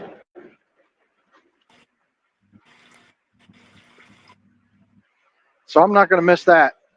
So while you're driving doubles with your wife, have you guys just gonna kind of play it by ear, or like do like every 5 hours switch on and off, or? It's we usually run like a 9-hour shift, 9.5 to 10, depending on how we're feeling. Because you have to rest for 10 hours before you get your hours back. Uh-huh. So if you drive for 9 hours, you can drive for up to 8 hours. Then you have to take at least 30 minutes to get the rest of your time. So between stopping for bathroom breaks and stopping for your break and fueling and things like that, usually if you drive for 9 hours, that other person gets their 10 hours back right around the time that you're done. Okay. So you just do that back and forth, back and forth, back and forth until you're done, until you get where you're going.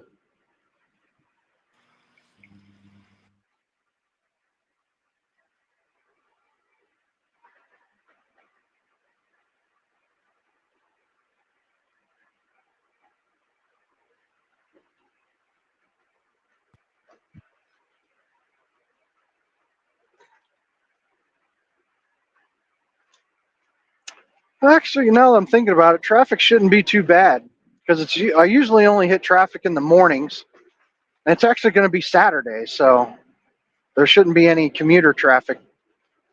I should actually be okay. Now I'm feeling a little better.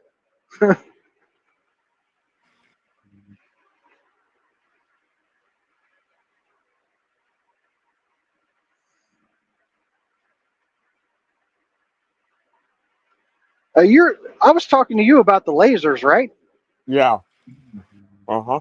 We could geek out for a little bit on laser stuff. I was kind of confused. Your last message about something about 130 watt something laser. Is that something you were looking at getting, or something that you've used before? That's one I have. That's the one you want? The higher powered laser is the one that I was looking at on Amazon, just because it's like half off right now. But the lower powered one that I have at work, that is mine. But I just leave it there. That's pretty sweet. I wish I could have afforded it at the time something a little bit higher. Like for the things that I want to do, the 30 watt laser isn't quite. It can get done what I actually want it to do, but it takes forever. For what I want to do, like I was actually going to try and do slide cuts with mine. Like put speed holes in it. Yeah, And a 30-watt laser can get it done, but boy, oh boy, does it take forever. that's why I was thinking about, because I've been working doing some of the math and the sizing of some designs that I want to get cut into some slides, and because you can only take off so much metal before it affects it. So, but I Yeah, have usually a couple of windows towards the front. But I've seen some skeletonized slides where they've taken a lot of material off. yeah, and then you got to find the right balance with springs and Yeah. all that fun stuff, which I really don't want to have to deal with. I mainly just wanted to do like 3D relief, like scroll work and designs, and maybe some speed holes every now and then. Well, I want to get very specific design. Well, a couple of really specific designs done for a little niche. Well, it's not going to be little, but for a niche in a market that will be, once it's introduced there, it'll take off, and I'll make some good money. Yeah. Just got to. I want multiple designs and stuff figured out, and how I can actually get it done before I get too involved in it. Yeah. Only Do you do any design work yourself? one. Or Not really, no. so you haven't learned like Inkscape or Adobe Illustrator or anything like that? No, but I have Adobe Illustrator downloaded. I'm gonna play with it in a few weeks when I go on my trip. When Yeah. it takes me to get from Florida to Hawaii, it takes me like 14 hours. So I can Yeah. learn something. That sounds like a good idea. Although I don't know how much time you really want to put into it. Like learn to use it for sure. But with what's happening with AI, like you can get 99% of what you want out of AI and then go manipulate it in like Adobe Illustrator. I think that might be the way to go in the future going forward. That's that's what one of my buddies was telling me. That's why I downloaded the Adobe program and everything. So that way I can just, my next step is I'm have to, probably while I'm on vacation for a month, haha. Yeah, I'll get a paid version of some AI and start playing with stuff. Because you can yell at the AI to make it bigger and smaller with the paid and all that stuff. So, and I don't got to worry about copyright. So If I could figure out a way, like I've gotten the patterns for my firearm designs by taking pictures of my actual firearms, and then I'll import that picture into Fusion 360 because that's what I know how to use. Like if you had Adobe Illustrator or Inkscape is like Adobe Illustrator, but minor differences. I don't even really know how to use that very well. I just use certain functions that it has. yeah. But I know how to use Fusion 360 because I did a lot of 3D printing and making my own designs for that. So what I import pictures of the firearm into 360, and then I just make the outline of where I want my designs to be, and then I export that out of Fusion 360. If I could figure out how to like put that picture onto AI and have it like make a bunch of nice like scroll work within those boundaries, that would be amazing. But I haven't figured out how to do that yet. what program? Yeah, I gotta find a good program for me to learn more 3D printing, because I convinced my boss to buy us a really nice 3D printer. So if I'm the only Like one that, what size are you looking for? What size of objects are you looking to print?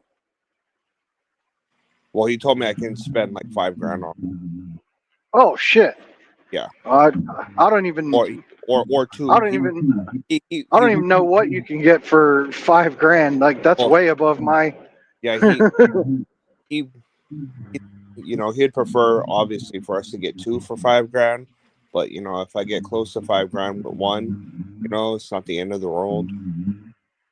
But it's got to be able to, you know, to justify it for the business side of it. We've got to be able to make some decent size stuff too. So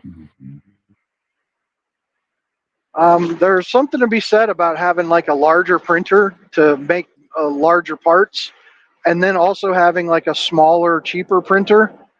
Because if you're going to do a project that has multiple parts, you can have both of them running at the same time, and it effectively cuts down your print time by half because you have two printers making, you know, different things at the same time. And I mean that's a little bit above my pay grade there.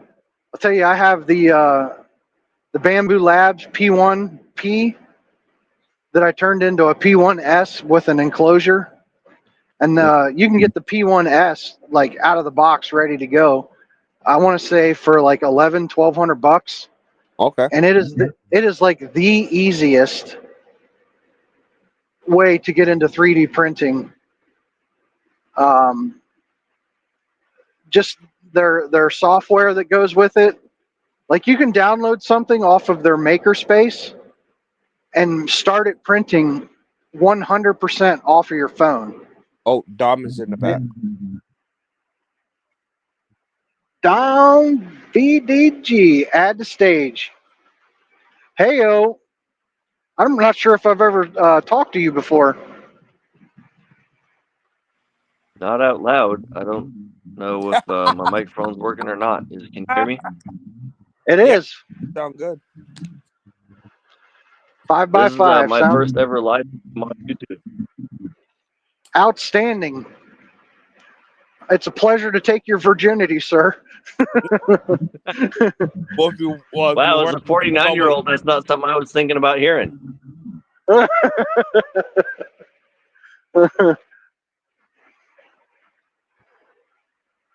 Sorry if So, I've offended your sensibilities.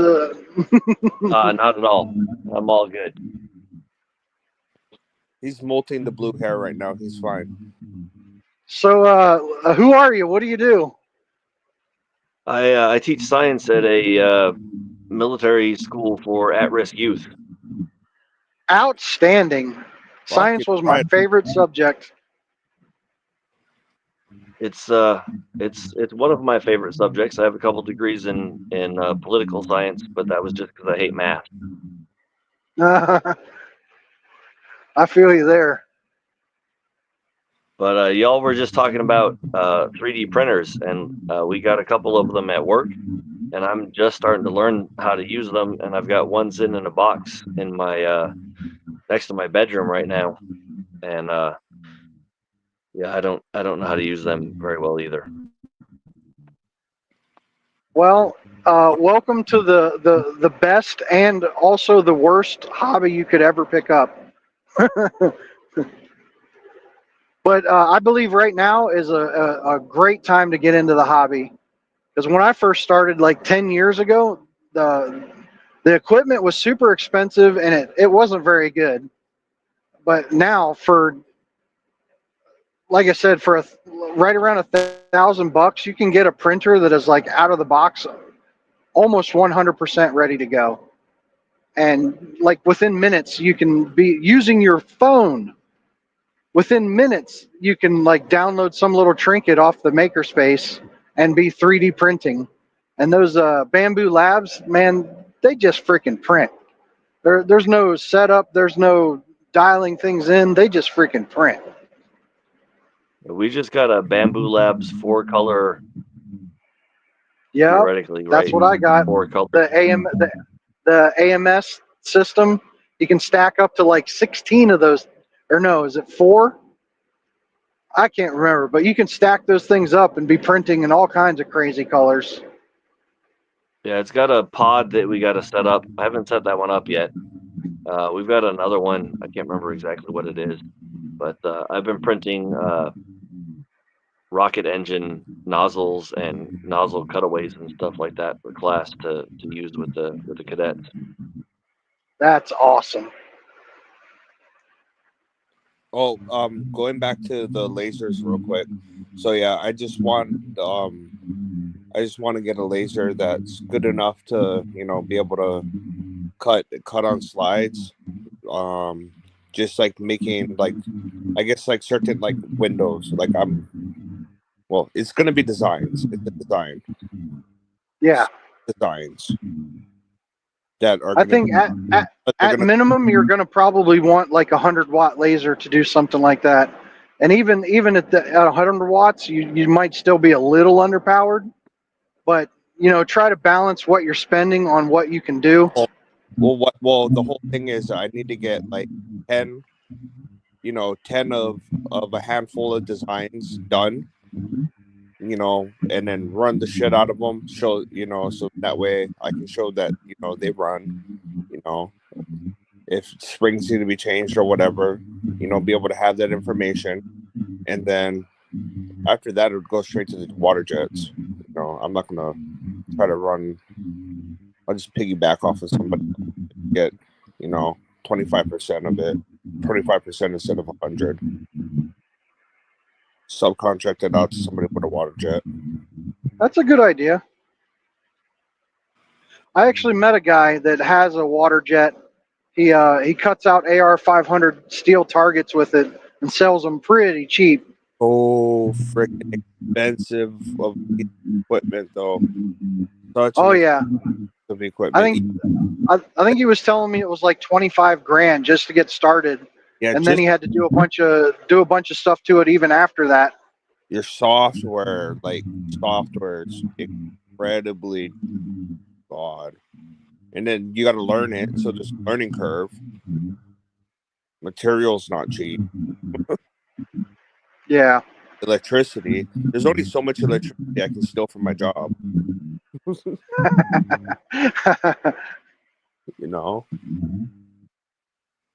Oh, yeah, 3D printing and lasers, they really go hand in hand. Because sometimes you want something in the 3D print or on the 3D print that doesn't really make sense to try and work into the design, like little tiny logos and stuff like that, or any kind of writing.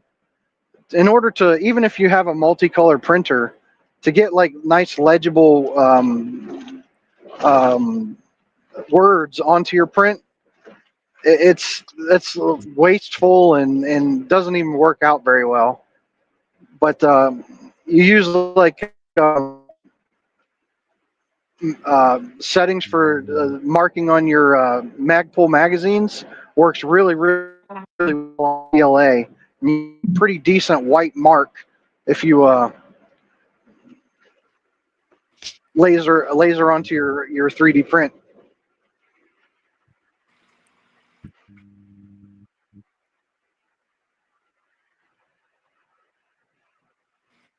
Yeah, I've noticed fine detail doesn't come out so well.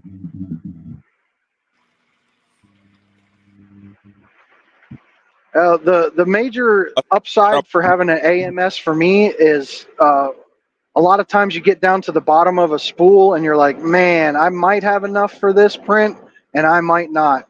With that AMS, you just load the same plastic in 2 different slots, and the printer will finish that first roll and then swap to the next roll.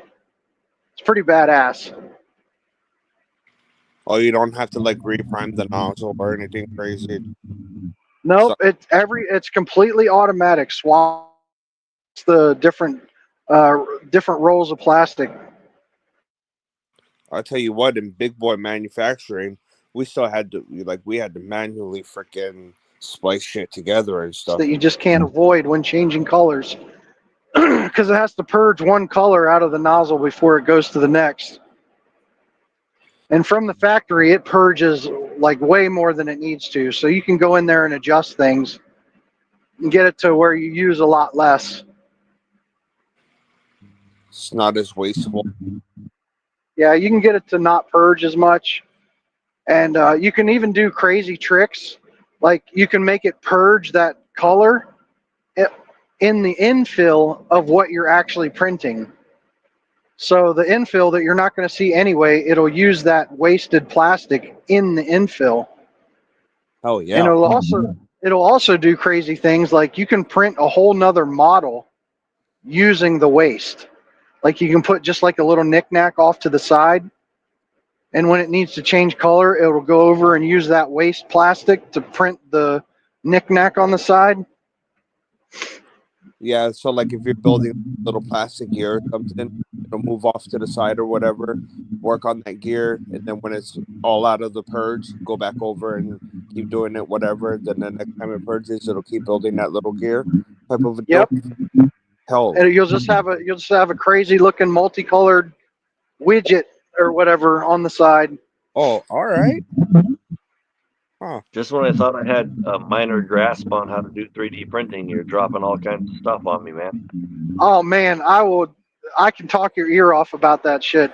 Like I said, I've been doing it for probably over 10 years, and I've gone through so much.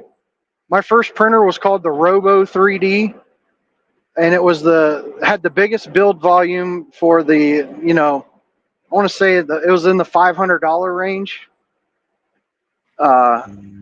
Had a glass bed, and they call it a bed slinger because the bed moves back and forth. And then the gantry that sits on top only does X and Y, or no, Z and X. Y is the bed. Never mind. Yeah, and I'm then confused. I'm trying to confuse people. But the Bamboo Labs, they're I think they call them gantry printers. The bed moves up and down, so the bed does X, and then the gantry on top does Y and Z. oh man, I already know what the first purge build that I'm gonna do in this 3D printer at work. It's gonna be a lifestyle thing on my middle finger. And it's gonna go on That'd be something cool too. and then Like watch if you guys are gonna use the 3D printers for design and R&D and stuff like that, if you get like a semi-large printer, maybe a smaller printer, then get yourself a 3D scanner. Those can be had for around like I've seen them as low as $200, but for Oh. your purposes, you might want to buy a nicer one. But they have like rotating little turntables that you can set an object on, and then Really? you just put the scanner next to it, and the table will rotate around, and that scanner will scan that object from all directions and turn it into a 3D model. Okay, I didn't know that it got that technology got that affordable. Yeah, I've seen them as low as like 200, 250, $250. So for like $1,000, you can get a fucking badass. You could probably get a pretty nice one for around that.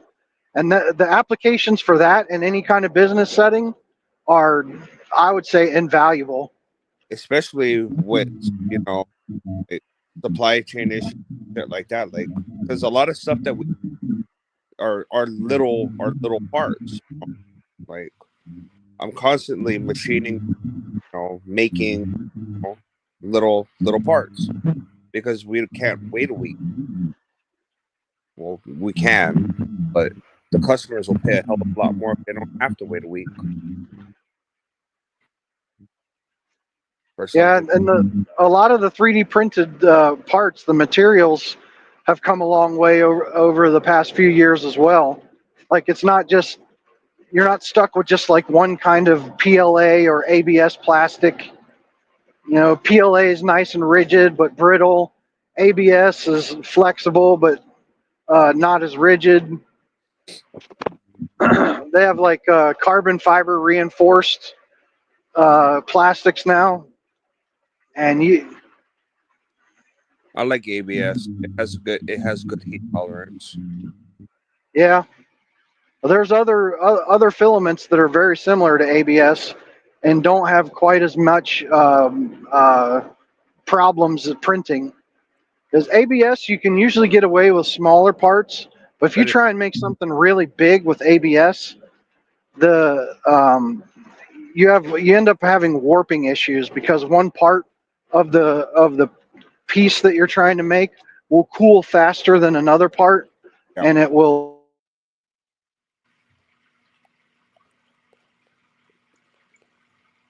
And the ABS filament, I can't imagine it being cheap. Oh, all filament is relatively cheap. Like if you buy the Bamboo Labs filament from them, you get refills for like $20 for a kilogram of filament.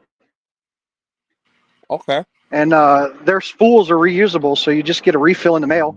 You just peel the plastic off and you throw that refill on the spool, and you're ready to go. So it doesn't cost that much. It's amazing, like the things you can make, and it costs you pennies. What blew my mind when I first started. Go ahead. Have you messed with the carbon fiber stuff? I have not. The printers I've had in the past weren't advanced enough. For carbon fiber, you have to have a pretty decent printer, and you probably want to have a ruby tipped hot end because those filaments are very abrasive. And if you run it through just a regular steel hot end, it'll actually start to like wallow it out, and you won't get accurate prints. So they have ruby tipped hot ends, and I believe the Bamboos have stainless steel hot ends, so they can probably take a little bit of it. But if you were going to do it on the regular, I would imagine you'd still want to get a one of the ruby tipped ones. Gotcha. So Yeah, one of the ones that don't. work, it's a carbon, like it specifically says it's a carbon fiber capable, but I think it's a stainless steel hot end. Yeah. It will still work on the stainless steel, but you're going to wear out your hot end eventually. So, quick question. Now my brain. So if I got my 3D printer, if I design it around, like so say I want to make a gear, right? So I get the gear design or whatever, I get a scan and stuff like that. Can I actually set down like a metal ring and then have it print around the metal ring? So my gear has a metal ring on the inside? What I do in that situation, or just press? You can have it like if you wanted it inside the gear, you can set it up to where it will pause at a certain point at a certain layer height, and you can leave a void within that print for the metal ring. And once it pauses, you just drop in the ring. No. And then continue the print. No, I want it based on the ring. The ring's on the very inside. Think of like a metal, not a plastic like gear with that gets like a bush, like a metal bushing in the middle. Is that what you're? Yeah, exactly. I think you'd want to go for like a press fit. Same difference. You would probably print the first few layers, and then drop that bushing in there, press it in, or whatever you got to do, and then have it finish the print to capture it. Or just when the whole thing's done printing. I know they make threaded inserts, so I would imagine they would have just like an insert that was smooth on the inside. Or you could put the insert in and drill it out, maybe. Yeah, that's what I was. Like there's a brass insert that has fins on the outside, and you usually use like a soldering iron. Like you design a hole in the design of the part that's just a little bit smaller than the insert. Then you heat up the insert with a soldering iron and press it in, and it gives you solid, usable threads. I'd imagine. Oh wow! Somebody probably makes a smooth bore that you could use, or you use one of those threaded inserts and then just drill it. Yeah, just fucking take it down. All right. Like It'd be kind of the fun only if you could limit is put- your imagination. Go ahead. It'd be kind of fun if you could put like little wires in, like rebar reinforcements, but the way that the slicing and all that works, I don't see how that would work, but it'd be cool. There is a printer that has a fiber, like a carbon fiber, like a single strand that runs down it. So every layer it puts down has a thin piece of carbon fiber in it. The trick is when it has to pick up and move somewhere else, it has to like go over to a blade, and it like has to cut it, and Gotcha. then start the new area. So you have to get one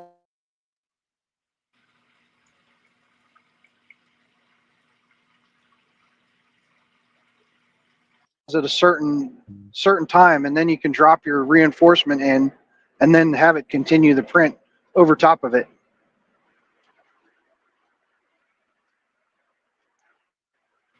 Or you know, wherever you want, It's pretty simple. or wherever you want that reinforcement, call for a pause, put it down, and then continue printing. Yeah.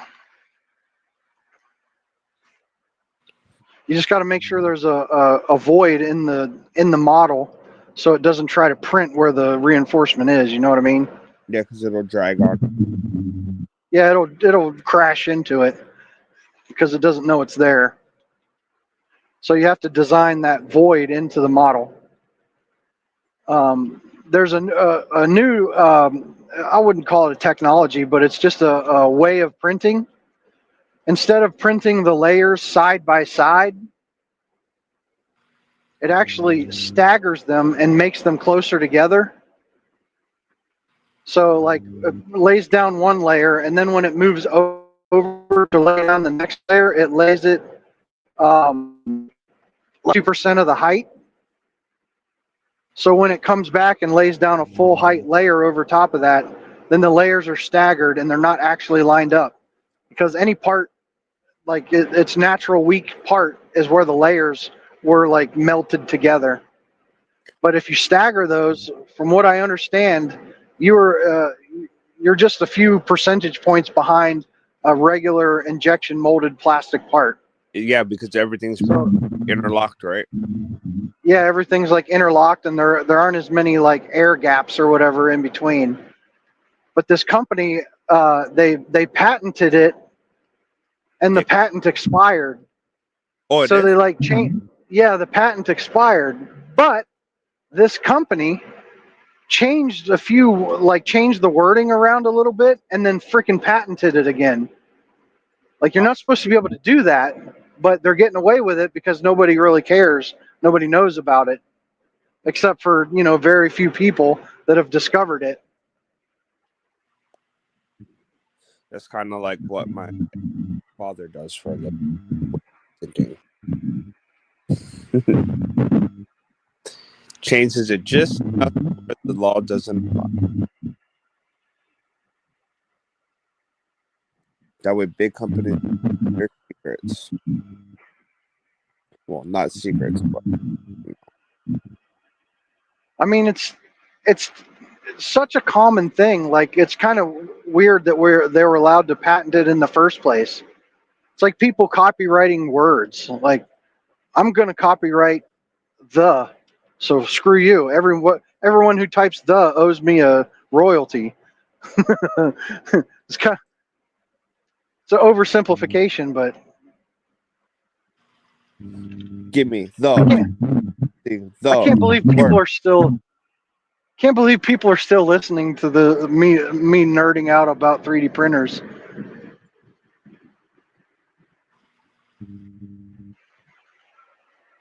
It's probably the hypnotic view out the front of your truck. Like that's pretty. I'm trying not to watch his. I'm trying not to watch that because I got to drive out to town tomorrow. Yeah, I wish the moon was a little brighter, that you could see a little bit more. It looks like a moon. the left. It's getting bigger. Oh, now there's 2 moons. The moon's crashing into the world. I'm just chasing the moon. I'll tell you a funny story. One night on my way back for my commute from Northern Virginia, there was a plane up in the sky coming towards us, and you know how like 2 lights next to each other, they look really close together the farther away it is, but the closer the object comes to you, just like a car, the closer the object comes to you, the lights get further and further apart until they're the actual distance. You know what I'm trying to say? Yeah. Like my buddy and I are driving, and there's these 2 little lights coming straight towards us, and we're like, oh, it's a plane. Well, these lights, they start getting bigger and a little bit further apart, and bigger and a little bit further apart, and bigger and a little bit further apart, and we're like, oh my God, this plane is about to crash into us. So my buddy like downshifts and just guns it. We're doing like 120 miles an hour, thinking that this plane is about to like land on us, like crash on us. And we found out after just a couple of minutes, it was actually 2 planes flying in similar but like diverging directions. So they were getting just a little bit further apart. It was 2 separate planes, but like we were losing our mind because it was dark like this. Like there wasn't a lot of moonlight to see what was going on, and that was funny. It like was 3 o'clock in the morning. I mean, it was late. It was completely dark like this. It was probably 9-10 o'clock at night when we were trying to get home. Because sometimes we'd stay super late trying to finish things. But that's fun. I'll never forget that because we were both like, is that plane coming towards us? Like it's. Oh shit! Oh shit! Like oh shit! I was like whoa oh shit! And just imagine trying to explain that to a cop. Like, boy, why were you doing 120 miles an hour? We thought there was a plane about to crash on us. And this was way before all that whistleblower, Boeing whistleblower nonsense. Planes going down everywhere. Did you see Boeing contract for the new fighter? No, I didn't. Yeah. I mean, Boeing does have really good stealth technology, but God, Lockheed's still gonna help with some stuff on it. But yeah, they got awarded the contract. My wife watched this. Boeing's having nothing but problems these days. Like that's why I was surprised that like Lockheed didn't flat out get it because Raytheon dropped out, not Raytheon dropped out from it. So everybody go to Lockheed. Like, no, somehow Boeing swindled it. So see how that goes. they need to break these defense contractors back up because there's like 2 or 3 of them now. Like that's. Oh, there's gonna get some fresh out of them. And there's tons of little ones that all kind of work for and with them all. Like Lockheed, like massive, but they still have sound like a teenager. They still work with a handful, several, with people with other companies. Yeah, they contract out to a lot of smaller shops to make certain things. Well, not even to make for R&D. Oh. Yeah, there's only like 3 of the major ones, and you're not going to convince me that they don't talk to each other in back channels. And when a government contract comes up, they're going to be like, all right, we're all going to bid like 100% higher than we would actually bid. Oh, but I'm gonna bid 102, and you're gonna bid 103, and then you're gonna just bid 100. So you're gonna get the bid. But we're already, But next time it's my turn, and then next time it's the other guy's turn. So we're all just gonna take turns, but we're gonna be freaking making bank. It won't matter. it's not like we're all getting the contract. So with this in particular though, it's a little bit different than them all being like, okay, it's your turn to get the contract. Like this is more like this is not quite one of those situations. Like yes, I'm sure though that situation does happen with some other things, but with this, it relies on this is not even so they all get their concept right, and it goes to okay, which concept do you believe in?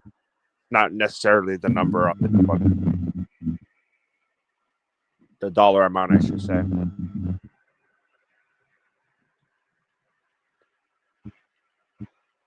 And geez, that Boeing just just doubled his salary. Jeez, imagine. Oh, yeah. My wife saw a documentary. Probably, I don't know. It's probably a few years old by now. But when they came out with one of their big planes, I don't remember which one it was. I'm sure you could, with a little bit of Googling, you can find it. But they had a major flaw in this plane where, like the altimeter, like a little tiny part of it would fail, and it would somehow like invert. Man, I just can't think of the details. But there was this major flaw in something to do with the altimeter, and it was causing these planes to, when they're on approach to go in for a landing, the plane would just freak out and like try and dip altitude super fast, and these planes just kept crashing. Is that what happened with the 737 Maxes? That might be it. But the planes just kept crashing, and they were covering it up and lying about it. Yeah, like freaking. Yeah, you're under. Very crucial. You're clipping real bad, Justin. We can't hear you, understand you. That pretty crucial piece of.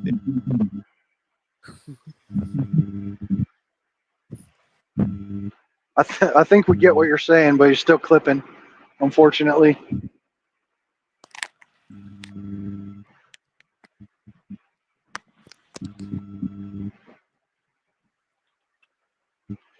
Yeah, it looks like my son's a part-timer. He's about to dip out.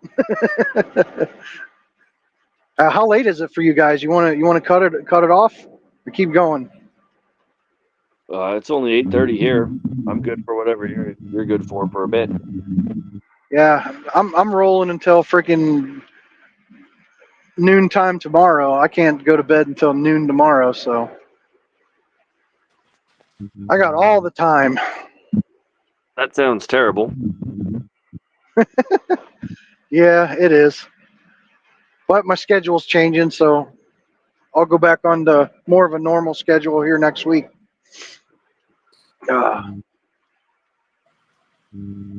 So you're both just gonna like start getting into 3D printing. Is there any like mysteries that I can solve? Like what's your biggest like hang up or worry about getting going into it? I don't have any yet because I haven't dived in. My biggest worry right now is going to be how much purging, how much crap I need, or how long I need to run that damn printer to keep it purging so I can get that cool middle finger toolbox. I'm pretty sure it finishes it. I think that its height, like the height needs to be very similar, if not the same, as the part you're printing. Okay. because we won't be changing colors very often. And Yeah, I don't use the color change very much. Just the hot swapping in the middle of a print when the filament runs out. No, so you use it more for if you run out of filament than to change the colors. Yeah, I've only done a 2-color print one time, and that was for a radius gauge. It just swapped from one color to the next to put the actual numbers on it. I've only done one multicolor print. yeah, Gotcha. Yeah.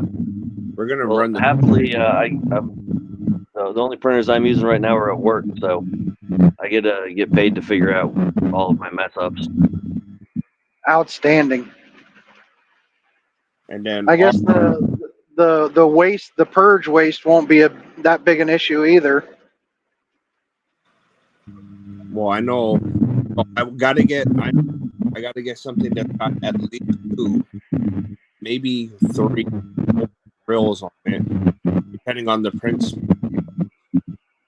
I want to be able to monitor it with my phone and let it plug away on. Yeah, for the most part, all the new printers, you're able to just at least see the camera on your phone. And then get an alert, something like that, and super crucial. All the that live in this way shop on Jam at 1 o'clock. Yeah, I don't know if it's me or not. I'm not getting what you're He's saying. chopping pretty hard. Seems like he's the one rolling down the road, not you. Yeah. The worst part for all of it, I think most of what made it hard for me when I first started is like I said, the printers weren't very good. So it wasn't just learning how to 3D print, or it wasn't just learning how to design in CAD software. It was all of it at the same time, and then every little variable changing just made it difficult. And I think the way things are going now, especially with the Bamboo Labs, as long as you keep your filament dry, the 3D printer is no longer a concern. Like somebody put it one way that I thought really summed it up well. Like, if you're getting into the 3D printing hobby, do you want to make 3D printers your hobby, or do you want to make 3D printing your hobby? Because if you want to make 3D printing your hobby, you need to buy like something plug and play, more like the Bamboo Labs, that it doesn't have to be assembled and all that stuff. If you like to tinker with mechanical things and build things, and you want to make 3D printers part of your hobby, then there's a lot of different options out there that need tweaked and calibrated and everything else. I don't need any more. I don't need to learn how to remachine a machine. Yeah. I got enough of that going on in my life. I make life hard enough on my. So other than getting started with a 3D printer, and even though you've got $5,000 to spend, I think the Bamboo Labs might be the best bet. Yeah, well, it just goes, and you can do everything from your phone. Not everything. Well, I think the bacon is getting a scanner. Yeah, a scanner and a 3D printer, that would be badass. Because if you need to design a part that interacts with another part, having a 3D model, a very accurate 3D model of that part already, will make things so much easier. And besides that, just learning to use like your CAD software, whatever flavor you're into. Yeah, my biggest holdup is particularly at work. I only have about 3 weeks a year to figure out how to do stuff when I don't have kids or training that I've got to be doing. So it's tough to find the time to jump into it with both feet. Well, you're a smart guy. I'm sure you can learn a lot in a short amount of time. Yeah, the worst learning curve has got to be the CAD software. I use Fusion 360. They have a free version if you're not commercial. And that's just what I learned to use. A lot of other people, there's a lot of other programs out there. SketchUp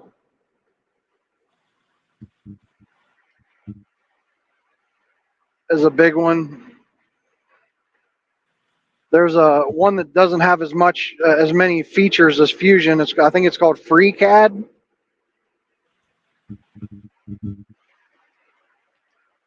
That's probably the bigger of the learning curves. Even way back in the day when the printers weren't that great, the learning how to use the CAD software was probably still harder.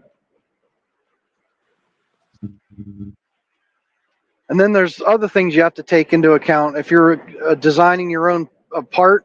And 90% of what I do is something that I want to interact with something in the real world. Like I want to make an extension of something or something that fits on something else. You actually have to design a little bit of shrink into your part because the plastic will shrink up a little bit as it cools. So if you design something to be 20 millimeters by 20 millimeters, by the time it cools, it will usually end up being just a hair smaller.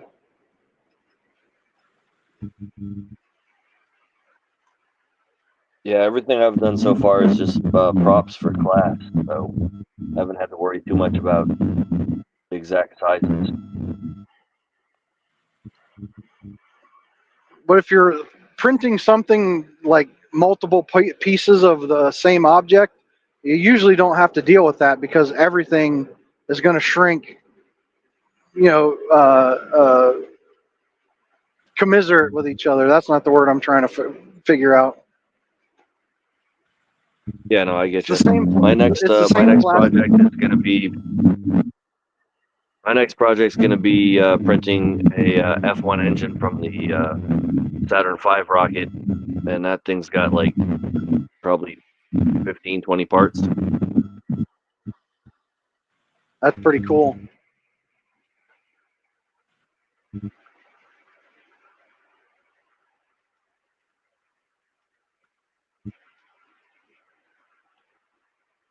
I've heard of even model Rocketeers using 3D printing to print nozzles and stuff. Yeah, I accidentally printed one of those. My first rocket engine that I printed turned out to be a nozzle for a 2-liter bottle.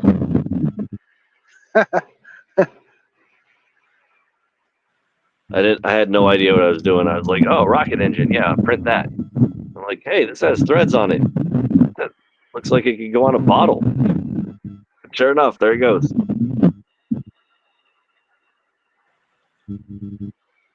I remember doing that in middle school.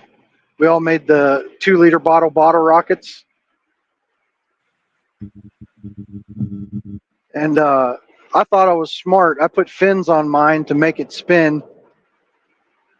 But spatially, I didn't get it through my thick skull in time that the top of the 2-liter bottle is actually the bottom of the rocket. So I put my fins on the wrong side. Yeah, that'll make it tip over. Yeah. So I realized it at the last minute, so I had to rip them off and try and glue them back on. But the glue hadn't completely set up, so when my rocket went off, only one of them stayed on, so mine went off to the side. And people that put zero effort into it, that just just pumped up their 2-liter bottle and let it go, they beat me. Because I should have just done that. For a couple of years, I just used plain 2-liter bottles, and those will go probably, 50, 60 foot up. And then I got some fins that were like properly made, and I my school's on a military installation that's maybe 300 yards from an Army airfield, so we can't go over 100 feet, or we get the bad notes. And this thing went way over 100 feet. Oops. It was pretty cool, but yeah, I can't do that. That's a shame. They frown on us shooting down their Blackhawks and Chinooks, Yeah. water bottles. It'd be cool to get into like actual model rockets, like making your own fuel and printing your own nozzles and stuff. That would be pretty. That'd be pretty cool. That would be fun, but that would be probably a 40-minute drive before we can get anywhere. The problem with where I live in Alaska is there's 1, 2, 3, 4, 5, 6 airfields within probably 10 miles of me. So, and they all have international airports. Exactly. Yeah, we've got 2 municipal fields. We've got the largest float plane air base in the world, and at least in the U.S., maybe in the world. I don't know. And then we've got 2 military airfields in addition to that. So we've got a lot of flight restrictions. Even just drones are crazy complicated here.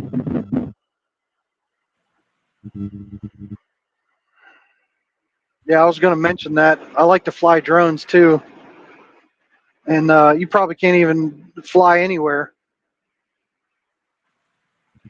with that many airfields. And then if you go out to the Matsu Valley, there's another 3 airfields out. I mean, Alaska's big on aviation. Air travel. Bush planes. The only way to get a lot of places is bush planes. So we've got airfields all over the place.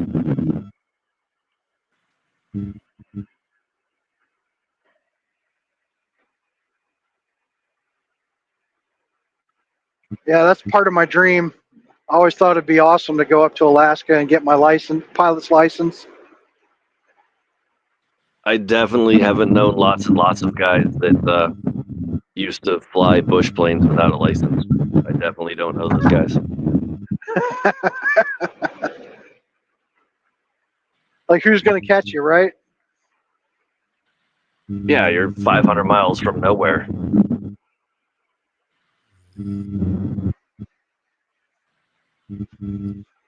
Like, driving 500 miles in most of the lower 48 will get you somewhere. Driving 500 miles in Alaska is a good start.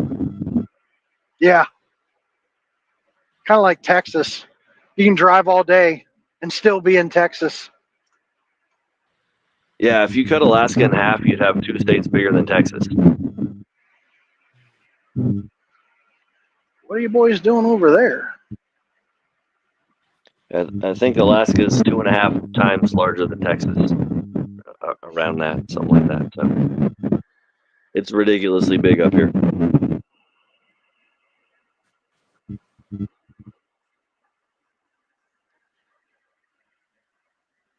But the other fun thing is that Alaska State Troopers, they've got troopers that fly helicopters and airplanes, and they just fly out to weird places just to catch people doing stuff in weird places that you would never expect a cop to be.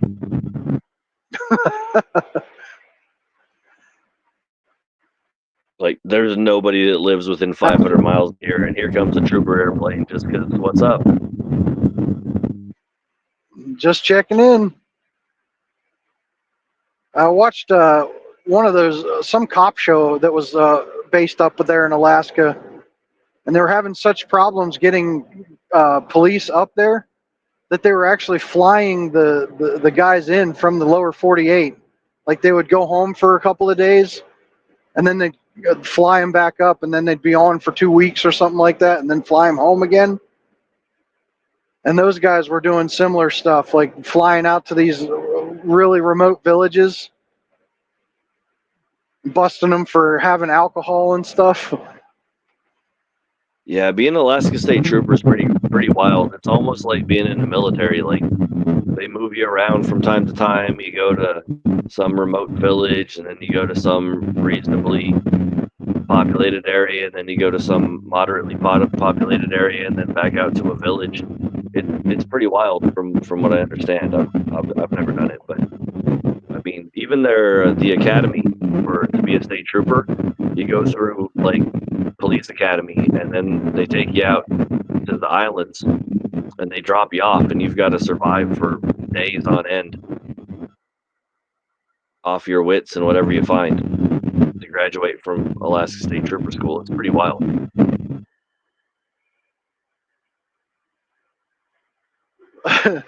If I were a younger man, that sounds like fun. Yeah, I thought about it about 10, 15 years ago, but living in the villages, that's a lot.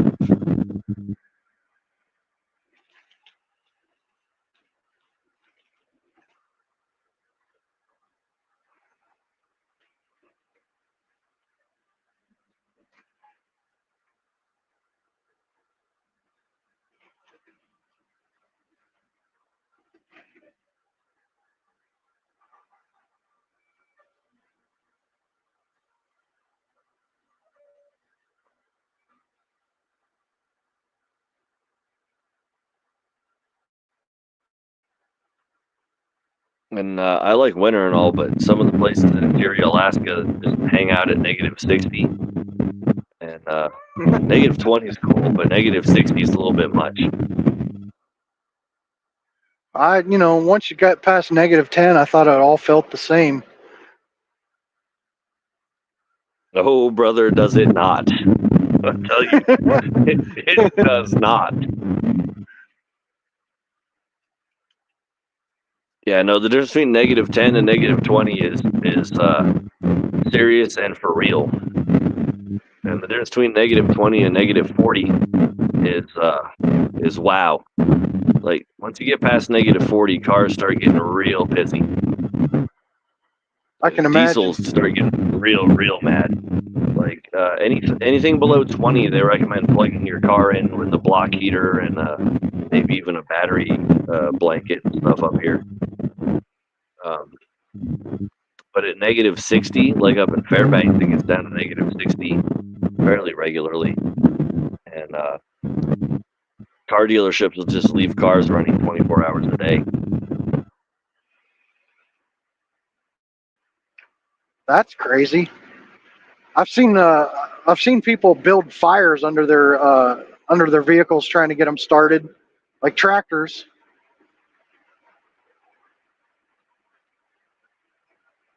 Yeah, I've thought about using Sterno a couple of times, but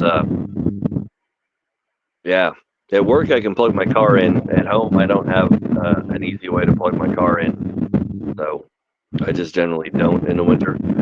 This winter we didn't really have one. I think we had maybe a couple of weeks at 10, 15 degrees, but usually January, February are all 0 and below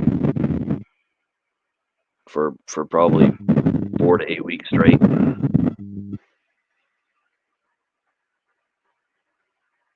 Can't imagine there's too many people rocking a Tesla up that way. Oh man, there's more and more, but you're definitely gonna want to have a garage, that's for sure. A heated garage. Yeah, I've seen at least 2 Cybertrucks, and there's a bunch of just regular Tesla cars around too. But yeah, heated garage for sure. I had a friend that had a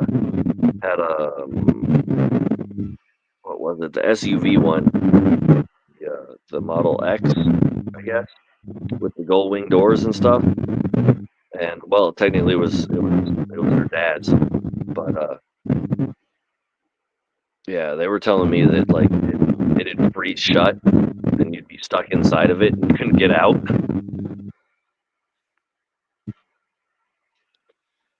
Because it just gets so cold that it freeze. Yeah, and the doors wouldn't open. Well, I mean, they're that not happens. like mechanical. That happens everywhere it gets cold. Yeah, but like with a mechanical latch, there's something you can do about it. When it's a computer being all, nah, bro, I ain't gonna do it. Yeah, I can see that. Like I've got a Toyota Sienna, and it's got an automatic sliding door on the side, and when it's cold enough, it's like the mechanism, the little motor in there is like, no, I'm not going to do that, but you can break it loose by hand.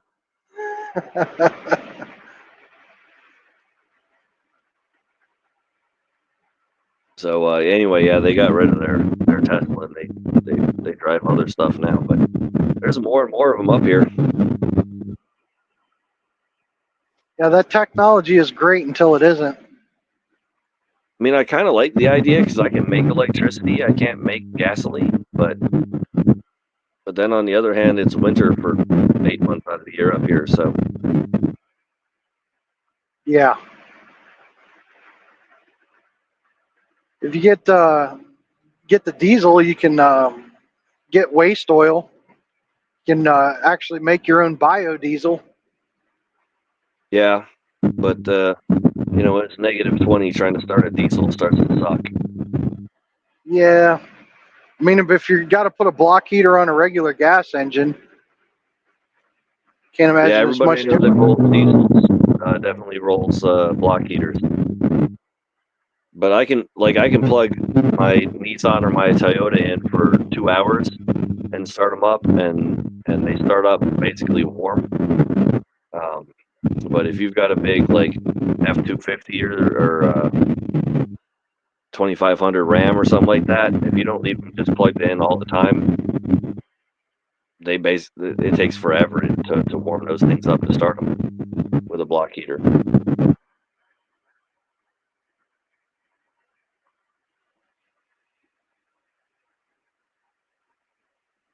Just a different way of life up there.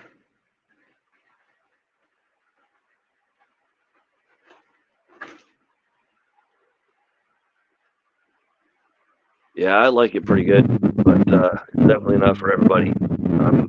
I'm not a big fan of anything over 50, 60 degrees, so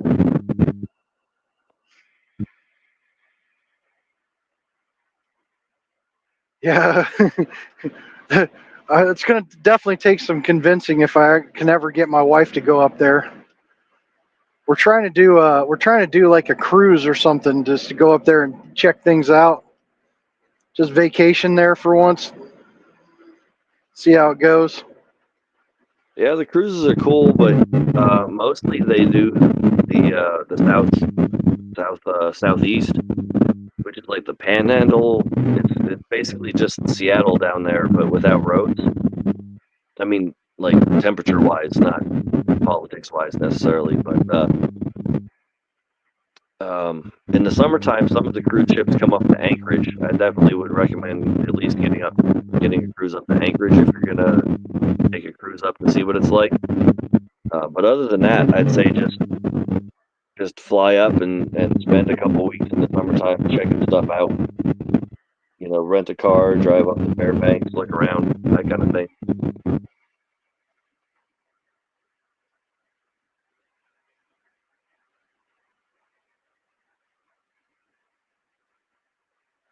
It sounds pretty good to me.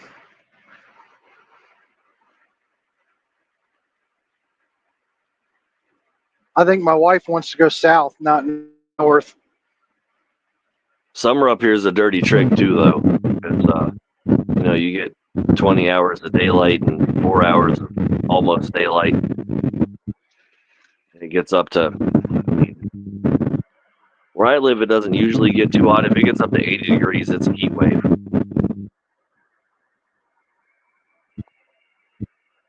But So in the your interior, air conditioning bill isn't too bad in the summer. I don't have air conditioning. We have a basement. Just go down in the basement. Is that pretty But, common up there? Depends on where you live. Some places the water table is not conducive to that, but I live in one of the higher points in my area. I'm at about 250 feet above sea level. I'm on kind of a bit of not a hill, but more of a plateau, I guess. So we can have basements here, but other places around the area, you can't really do it. That's one of the reasons I bought the place where I bought it, because it's got good bedrock, and you know, it's Alaska, so we're gonna have earthquakes And one of the things I did when I was looking to buy a house was I checked out the bedrock surveys for the entire municipality, and basically blocked out places I wasn't going to look based on the soil and the bedrock.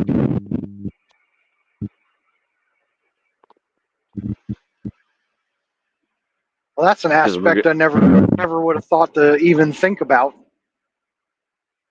Yep, we are subducting that Pacific plate under us, so we are definitely having earthquakes. They are usually pretty deep. We usually get at least 10 miles or so underground, which is good. But yeah, we definitely have earthquakes. In 2018, we had a 7.0, and that turned on my faucet in my kitchen. That was the big damage. It turned on your faucet? Yeah, I've got it's like a weird little lever thing that's probably not a really good idea for a place that's earthquake prone, but something fell off of a shelf and knocked into the handle that turns on the faucet and turned it on.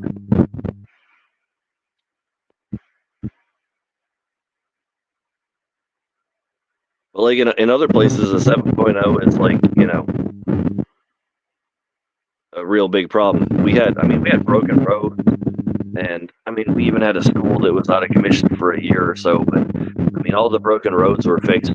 This was the middle of November, so it was cold and snowy and all kinds of stuff, and all the roads were fixed within 48 hours, I think.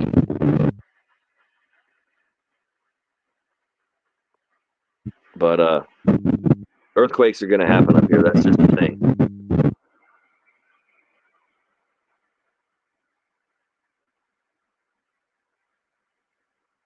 I've only experienced one earthquake that I could feel, and I couldn't even begin to remember what level or what size it was. But I was still a mechanic, and I was underneath of a car, and the building I was in was a nice big building, and there was an expansion joint right next to where I was working. And every time the cleanup guy would use a forklift to go around and collect up trash and move heavy things like engines and transmission boxes around, every time they hit that expansion joint, the floor would move just a little bit, because there was a basement underneath of us and a parking lot on top of us. Well, I'm sitting there working. I got my arms buried in a car, and I feel the floor move just a little bit. I'm like, oh, somebody's going behind me in a forklift. But it kind of keeps happening, and I look back behind me, and there's no forklift. I'm like, what the hell? And then the service lane where the cars would come into to get checked in has an entire wall of nothing but windows, floor to ceiling windows. And I don't know how to explain it without like making the motion with my hand, but the windows were like waves of the ocean. I can't believe they didn't pop. It was just crazy. And then it was over before anybody even realized what was going on. As long as it's below like a 6, I generally kind of think they're fun. Anything over a 6, 6.5, and you're like, all right, stuff could start breaking. This might suck. From what I've heard, I was in an area where there was an earthquake, but I was like outside or something, and I didn't even feel it. So from what I understand, if you're out like in a field and in the wilderness, you can't even feel them. Yeah. So like anything below like a 4, 4.5, I generally don't notice. And like a lot of people that live in places without earthquakes, if they hit a 4, 4.5, they start like people freak out. They're like, "Oh my God, it's an earthquake! Everybody hide!" Right. But I went to high school in California and college in California, so I had like California earthquakes. I think are worse than the last earthquake. They just feel different. I think they're shallower, so they're jerkier. But like I was I was teaching class one day, and an earthquake hit, and the kids started screaming earthquake, and I just jumped out in the middle of the classroom and like pretended I was surfing.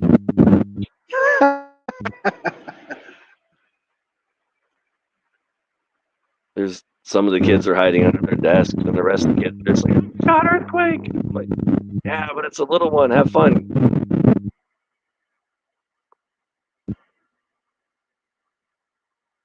I mean, we get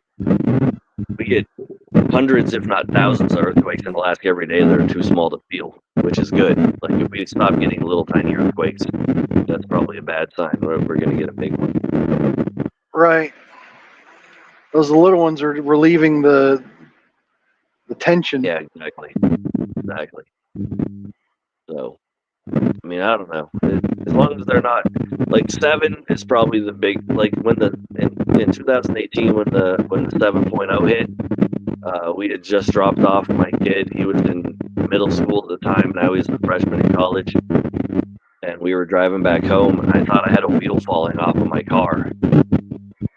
Like that's kind of what it felt like, and so I pulled over, and I was like, "Oh, it's not a wheel; it's the earth." All right. Oh well, keep going. As long as I don't have to fix the car, that's fine. Just watch for the earth opening up in front of you. Yeah, no, that's a thing. Like, I've read stories about people, like, there'll be a fissure open up from an earthquake, and people will, like, climb down into it to check it out, and then there'll be an aftershock, and it'll close with people in it. Oh, man. Which is, yeah, that's got to be a bummer. You know what they say about curiosity. Exactly.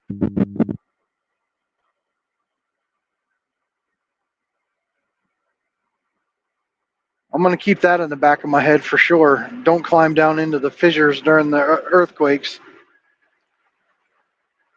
Nothing good comes from entering fissures.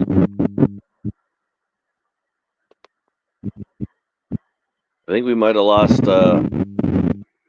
just 10B. Yeah, probably.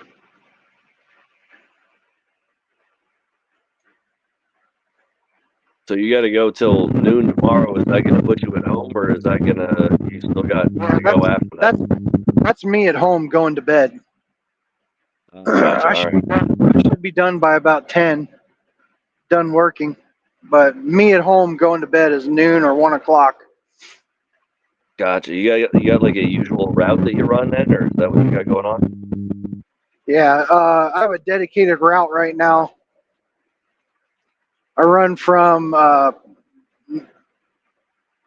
south central Pennsylvania up to Middletown, Connecticut, and back every night, Monday through Thursday nights. Usually I have Friday nights off, but I had to work tonight because somebody else called in.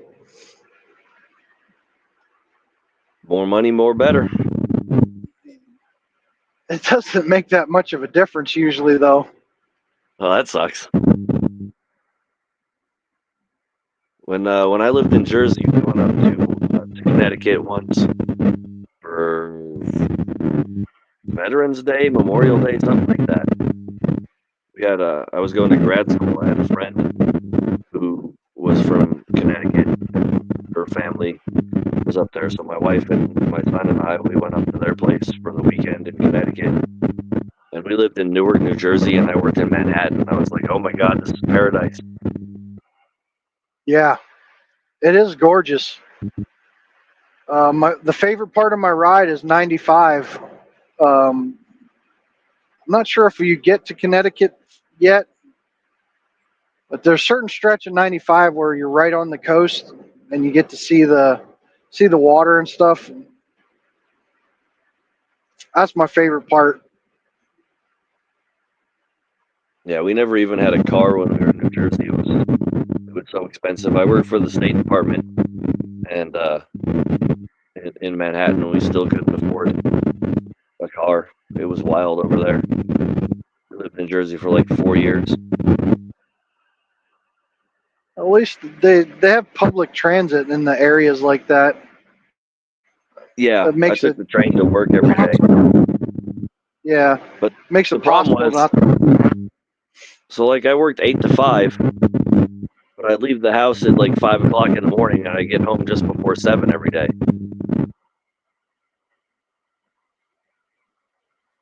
And it's 'Cause you not have to like it wait was on that far, but it's just depending on the train schedule.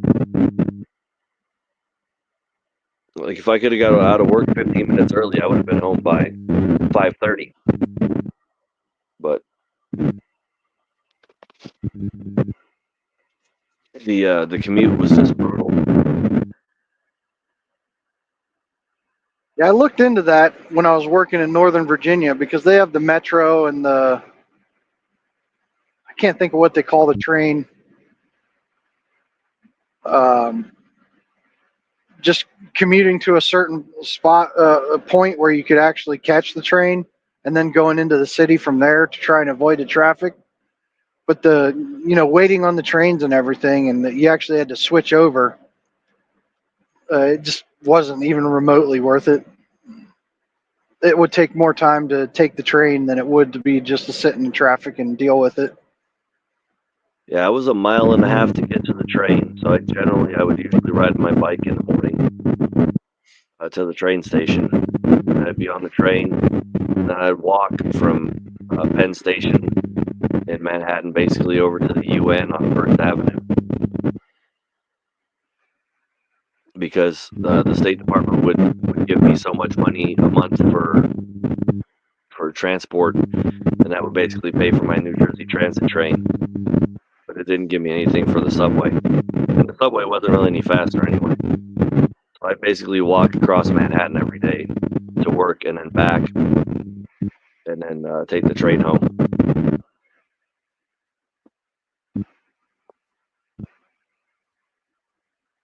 That doesn't sound too bad. It was all right, but man, it's humid on the East Coast. I'm a West Coast dude. I'm not used to that. Oh, you got some flashy flashes going on, huh? Yeah, they like to set cops at all these construction areas. The red and blue lights get you to slow down. Yeah, I noticed when I lived in New Jersey that seemed to be the central preoccupation of the police force, was just to sit outside of traffic, watching traffic outside of construction zones. That pretty much is what they did.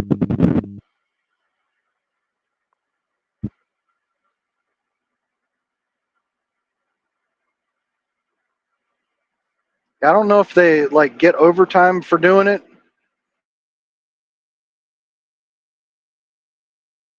When I first got to Jersey, I saw an accordion crash, I guess. This one dude wasn't looking, and he went through a red light, and he hit a car, which hit a car, which hit a car, which hit a car. Hit like 6, 7 cars were involved because this guy went through a red light.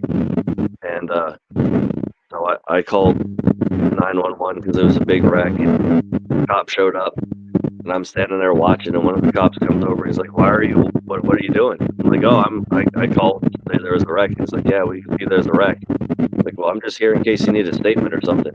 And he's like, "A what?" Like a statement. Like, I watched what happened. Like, if you need me to say anything. He's like, "Well, it's pretty obvious what happened, but let me go talk to my sergeant." Like, they had basically never had anyone willing to like wait and give them a statement about something before. And so when he asked for my ID, I gave him my driver's license, and it was from, California. And he goes, "Oh, you're not from here. That makes more sense."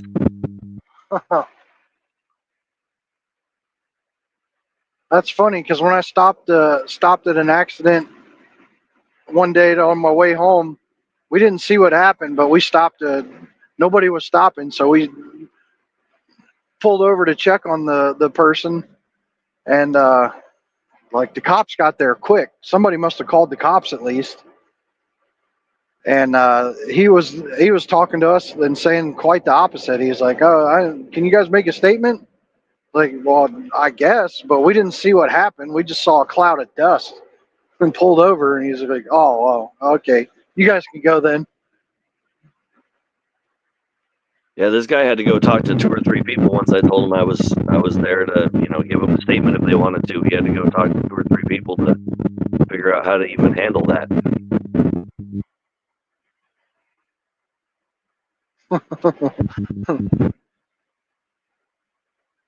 I was like, well, I guess we're not in Kansas anymore, that's for sure.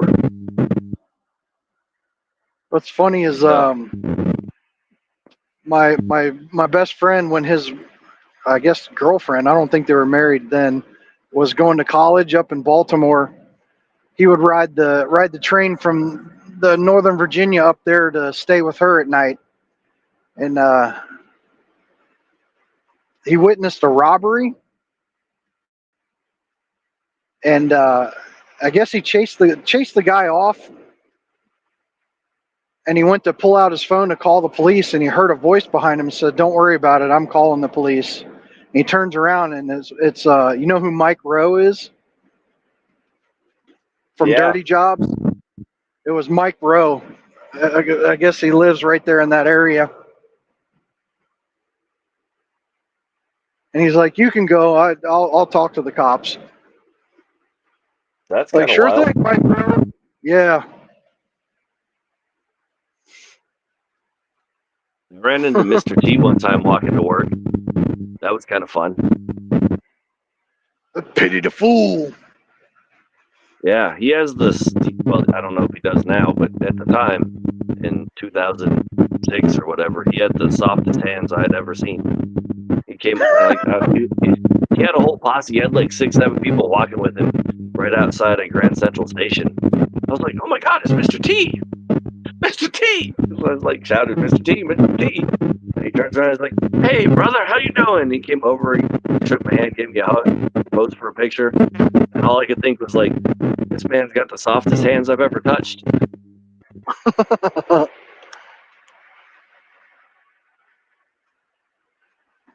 I don't know that I'd recognize him if he didn't have like his mohawk haircut and his beard cut just the right way. He had the hawk, he had the beard, he had the chains, he had the tank top, he had the whole thing. He was Mr. T. I don't know what he was doing, but he was full on Mr. T. Awesome. And he was super nice. Like, he was half a block away, and he turned around and came and walked over. Like, there was all these guys in suits and everything that were whispering to everybody, "Oh, look over there, it's Mr. T's. Mr. T's over there." And you know, I was like 30-year-old me. And I'm like, "Hey, Mr. T, what's up?" And dude came over and was super gracious and super nice. He was a super nice guy for the 45 seconds I interacted with him.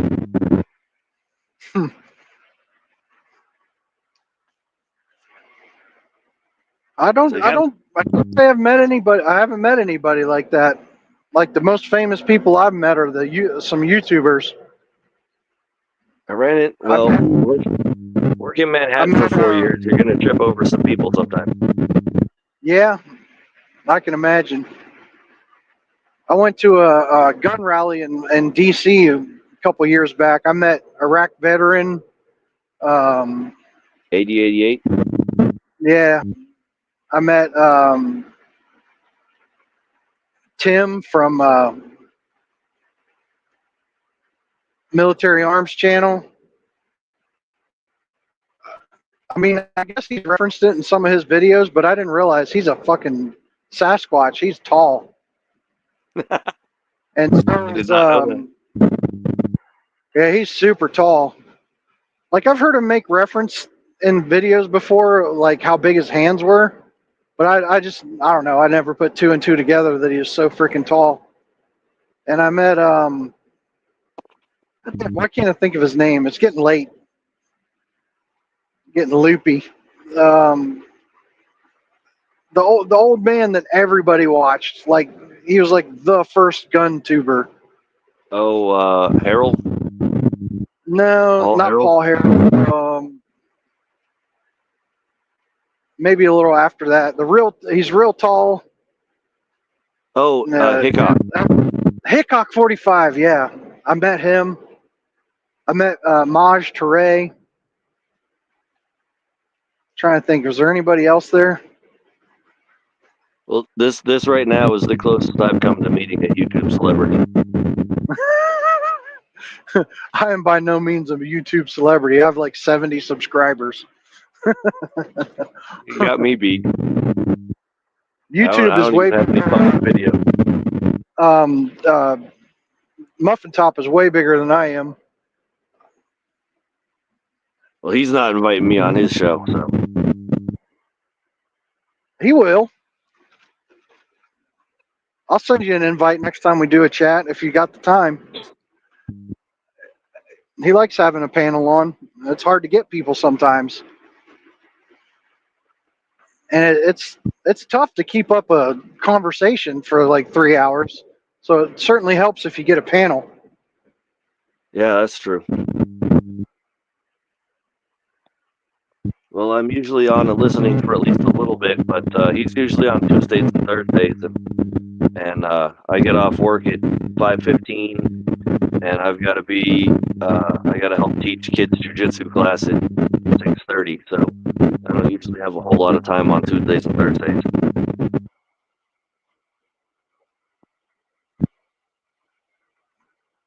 Man, you're like a Renaissance man doing all kinds of cool shit.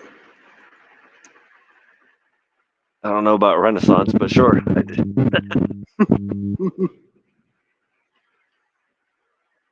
I tried to get my kids into that when they were younger. We had some behavioral issues like ADHD stuff and before, and I thought maybe if getting them into something like that, like some sort of martial art, might focus them or help them with discipline or something. But I just, Yeah. You can lead a horse to water, but you can't make them drink. Like I could sign them up and take them there, but I couldn't make them participate. They just didn't want to do it, so never got to it. Yeah, you got to find the right instructor too. Like, the guy that I work with, he used to do Tung Sudo, which is like Korean traditional karate kind of style thing. It's like Taekwondo. It's like traditional Taekwondo, and it was very militaristic. Like people would bring their kids there, and the kid would be like, "I don't want to do it," and the parents are like, "You're doing it." And then it was kind of like drill So it wasn't sergeant style. making it fun. He was like all serious about it. Yeah, like you're doing this or you're doing knuckle push-ups. Pick one. Which is kind of how I teach science, which is kind of funny. But I had a class the other day. There was 4 dudes sitting. So it's a military school, right? These are cadets, and it's theoretically it's voluntary. Although some of them their parents volunteered them, some of them their probation officers volunteered them. But theoretically it's voluntary, right? And so I had 4 dudes in the back, and I told them to stop talking like 4 times, and then they started singing. And I'm like, singing's not better, guys. Like, what are we doing? And then I get those guys to quiet down finally, and then these 2 girls start talking. And I'm like, all right, everybody on your feet, let's go. And so there's a field right across this small street from my classroom, and that's where we take the cadets when we need to take them outside and give them some intensive training. And I was out there with them for like 15 minutes, and they don't want me to take them out there anymore. So they've told all their friends, and all my classes since that day have been significantly more calm. Outstanding. That is the joys of working at a military school. I don't think I could work at a regular public high school. Because they obviously had some extra energy to work off, so you took care of it for them, right? Absolutely, yeah, yep. And it's a residential school, so they stay there for 22 weeks, and yeah, I've been there for about 16 years. It'll be 16 years in May. So obviously, I think it's a pretty good program for those that want it. Yeah, we looked into that for one of my kids too. The closest thing I could find was I guess they called it the Sheriff's Ranch, and it was for like juvie kids, like lawbreakers. And that's not the problem I had with my kid. I feel like that would have just made it worse. Yeah, that's not really what this program is. We're a cooperative program between the state and the National Guard Bureau, and there's I think 30 something programs, 33 or something like that programs around the country. I know there's one in New Jersey. I don't know if there's one in Pennsylvania, and I know there's one in Florida. There's 30 something of them around the country, and basically it's for. So the technical it's for kids that are at risk of not graduating on time with their class, I think is what the technical thing is. But most of the kids definitely have some behavioral issues and some self-control issues, and they're teenagers, so obviously they've got those things. But you just got to go get that energy out of them. Yeah, so like when I started there in 2009. I started as what we call a team leader, which is kind of like a drill instructor / counselor / babysitter. And we used to run 6-8 miles every morning for PT. In the morning, we'd run 6-8 miles pretty much every day. If it was colder than -10, we weren't allowed to go running. But if it was -10 and above, we went running 6-8 miles every day. And you can really tell the difference in a platoon of 40 to 70 teenage boys if you run them in the morning 6 or 8 miles, and if you don't run them 6 or 8 miles in the morning. That's a distinct difference throughout the day. That seems like something that the regular public school system could benefit from. Yeah, like, instead of getting rid of recess, increase recess. Yeah, exactly. They need to have more physical activity, not less. Like trying to get any young person to sit for hours on end to do anything, and you wonder why it's not working out. I'm almost 50. Get me to sit for hours on end. I'll try and jump out a window. I couldn't do your job. I hate driving. Yeah, that was one of the funny things. I went from being a mechanic to a truck driver. The one of the main reasons I didn't want to be a mechanic anymore was the freaking commute. So now I commute for work, like as work, not to work, but as work.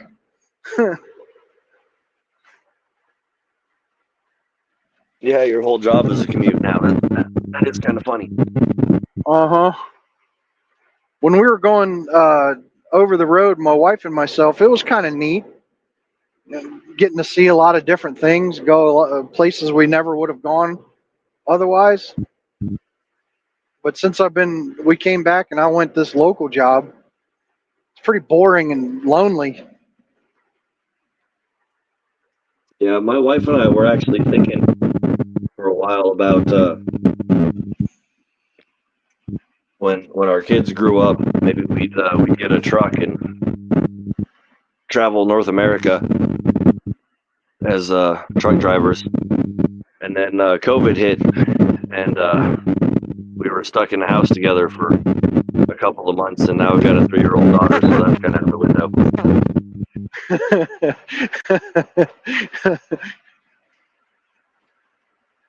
I wouldn't encourage you not to do it. I mean, it was definitely a life experience I don't regret. We made good money doing it, and we got to see the different parts of the country. Yeah, well, we've got a almost 19-year-old, 12-year-old, and an almost 4-year-old now. So it's going to be a little while until we're empty nesters at this point. Yeah. That was our empty nest plan. Was we were gonna sell the house and buy a truck. And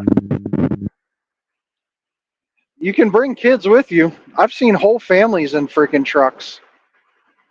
Yeah, I've got a really good friend from high school. Her family, her husband and 4 kids. I think she's got 4 kids.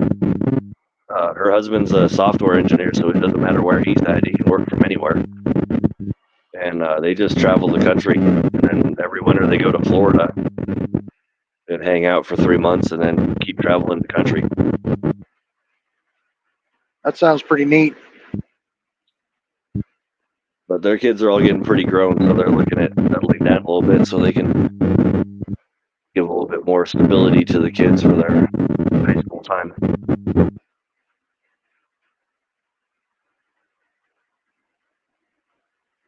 Yeah, I've looked into the nomad lifestyle too.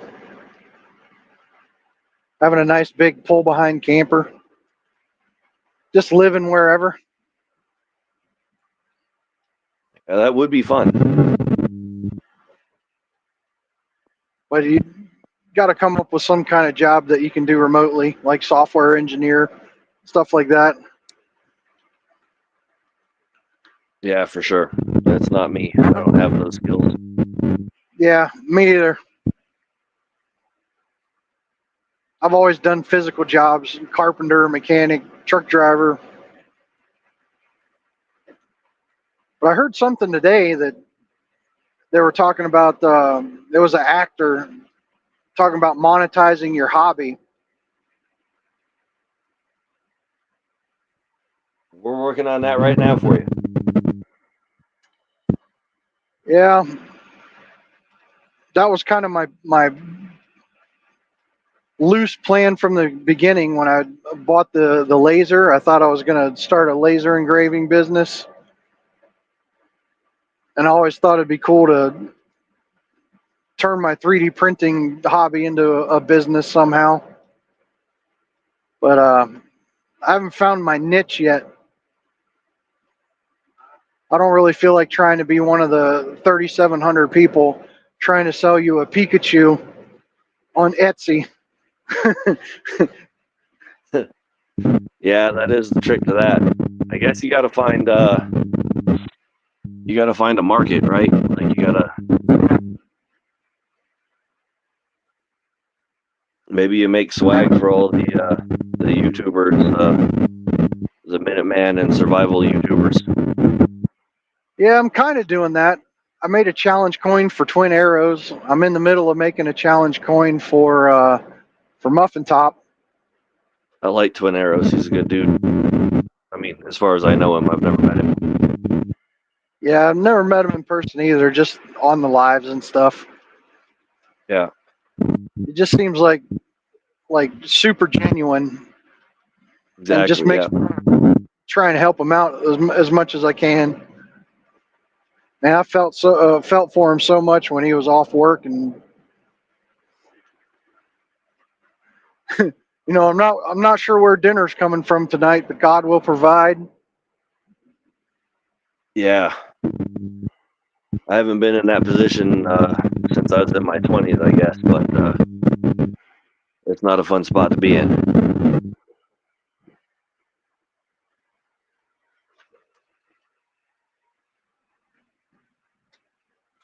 I can't say I've ever been in that spot.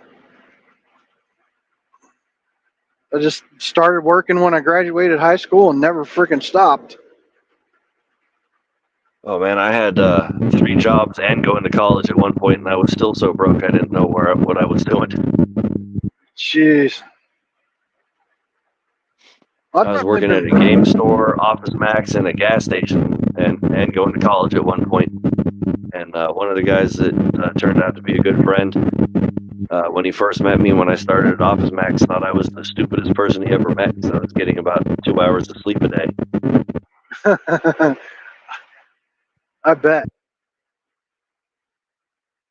Yeah, I was trying to pass math classes, not getting any sleep, but it wasn't working well.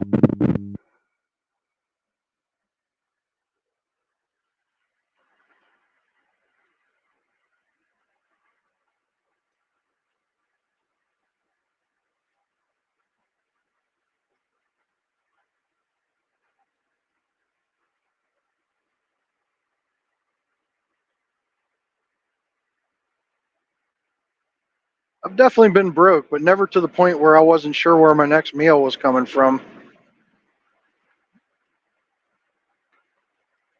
I've counted out change to buy gas, though. Yeah, I guess I was more at a counting out change stage than I was. Not sure if I'm going to be able to eat. That's fair.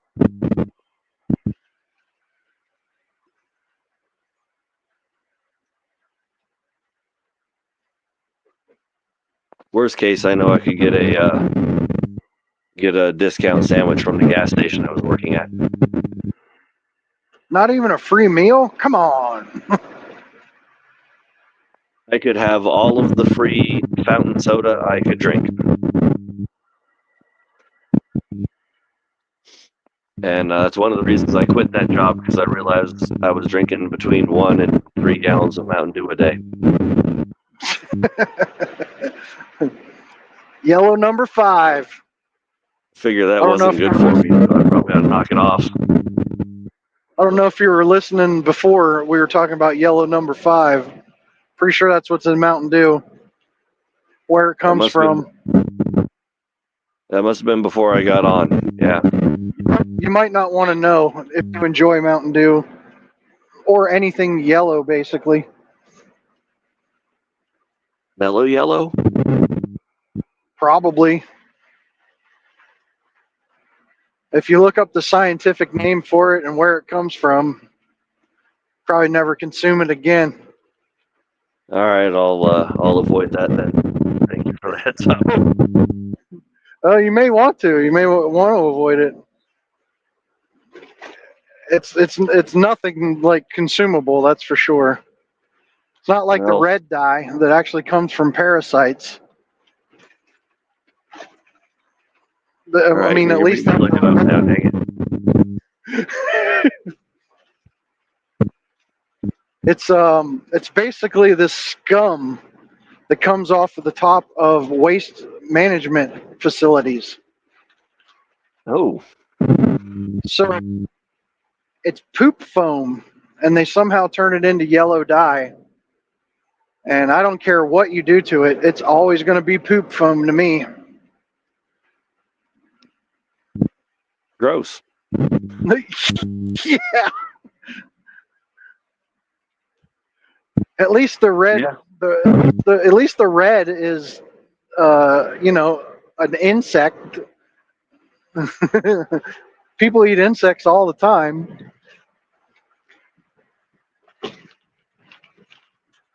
Yeah, I had one morning I was walking to work in Manhattan, and outside of Penn Station or Grand Central, there were always people giving away free samples of weird stuff. And one day there was some guy giving out sour cream and onion crickets. Okay. And I was like, all right, I'll take free sour cream and onion crickets. Those are not good. I was about to say, I might try that. Yeah, I tried one. I was like, I'll eat the leg off of one. Let's see how it goes. No. I imagine it's Right. a texture. I mean, they're so like I don't know if they were like dehydrated or what, but they were like it was the driest thing I've ever eaten.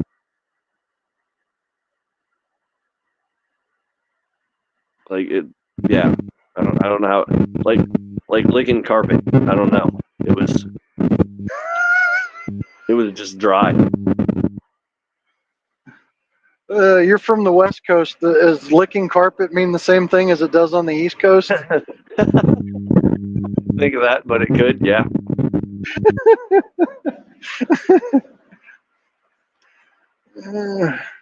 My mom says lesbians eat carpet. So I want to be a lesbian. I'm going to eat carpet.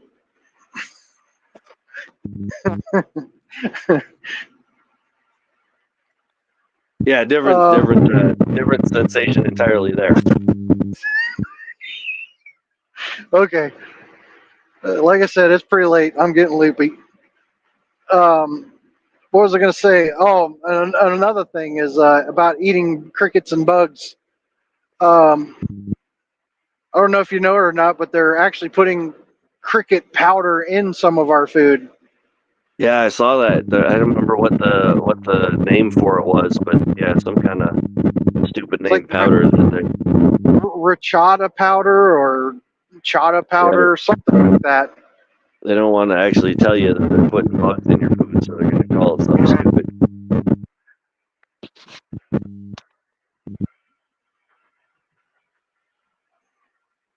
It says there's 5 people watching. I Yeah, can't believe they're still hanging on. Well, it's all you. I'm certainly not that interesting. I'm learning a lot. So you're interesting to me. All right, good deal. Let's see. Am I watching myself? Am I one of the people? I'm one of the 5, to be fair. So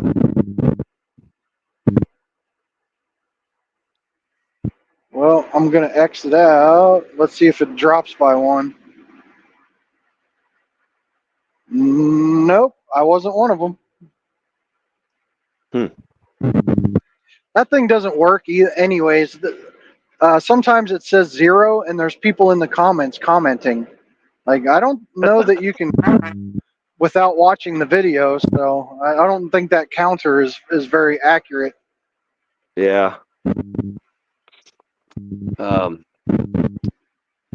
Yeah, I've only ever made one video that I posted up on YouTube, and that was for Jay from Modern Minuteman.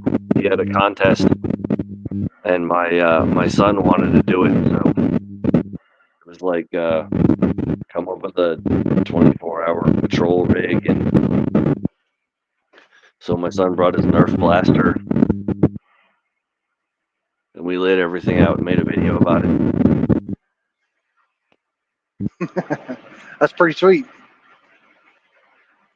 It was a good time. I didn't win. Like I had to drag my kids into this, like kicking and screaming, to be, in the preparedness mindset or in the firearms world. Yeah. My oldest son, I thought about it the other day. He's never bought a gun. He owns a couple, but he's never bought one. Either I've given them to him or gifted them to him, or for his birthday a year or 2 ago, his girlfriend and my wife and I went in halvesies and bought him a Sig Legion something.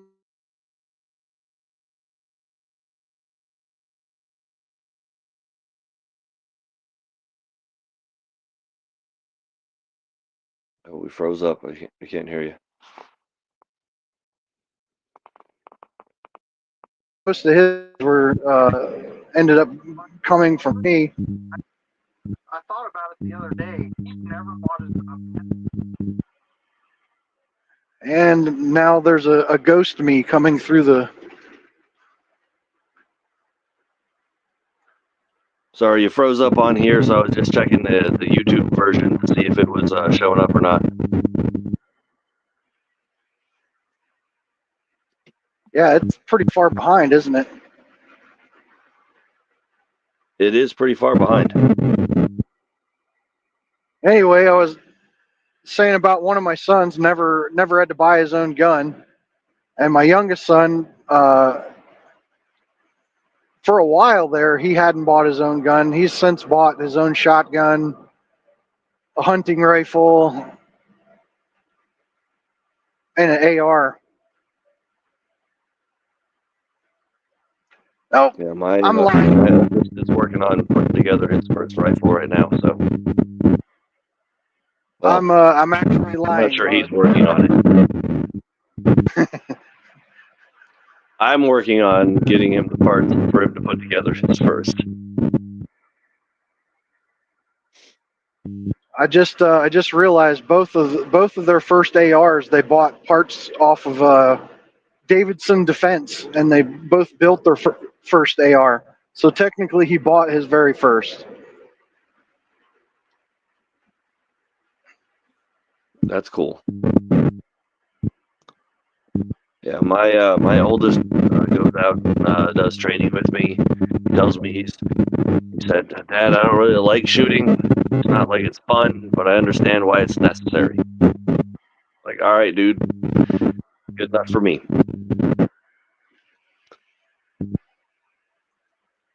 Maybe I'll grow into it a little bit more. He's I a didn't. tad spectrumy, so like not real far over, but like dealing with people's not really his strong suit, and he's just kind of odd, but I feel you. he wants to be a I didn't. roboticist, so That sounds awesome. That's yeah, something I would he's have.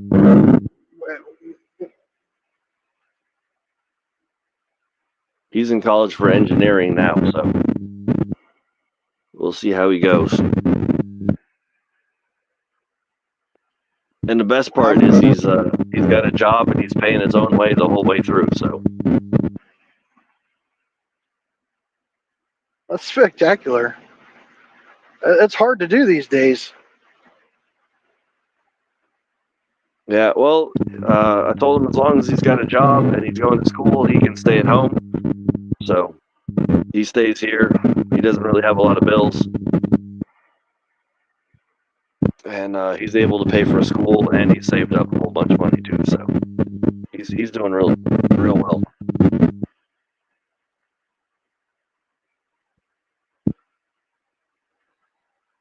I know a lot of the older generations like to look down on the newer generation, saying, "Well, when I was a kid, I worked as a waiter and put myself through college and came out debt free."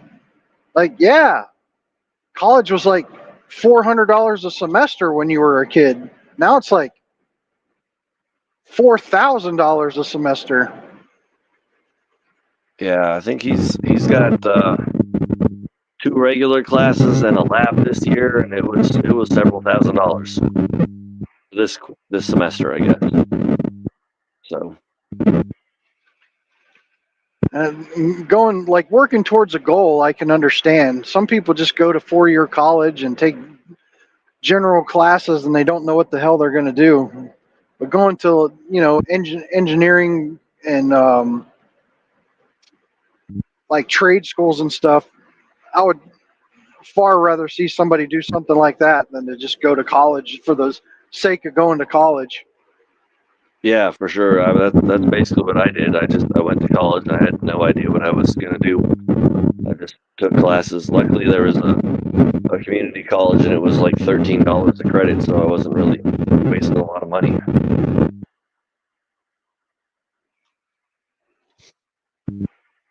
But that's what I tell the students that I work with. I tell them, like, look, nope, if you're not going to go to college to study something that ends with ing, don't go to college.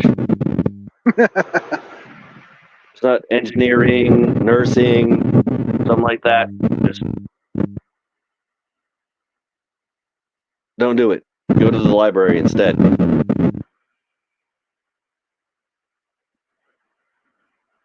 You sound like a pretty good teacher. I try.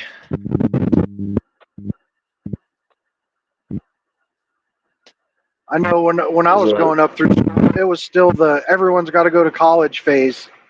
They were even pushing me to go to college. Because I'm a poor white boy. I don't think I'm going to make it to college. Yeah, I was able to pay my way most of the way through college, and then I let a professor in college talk me into going to grad school, and I wound up paying that off from 2006 to 2017 or so.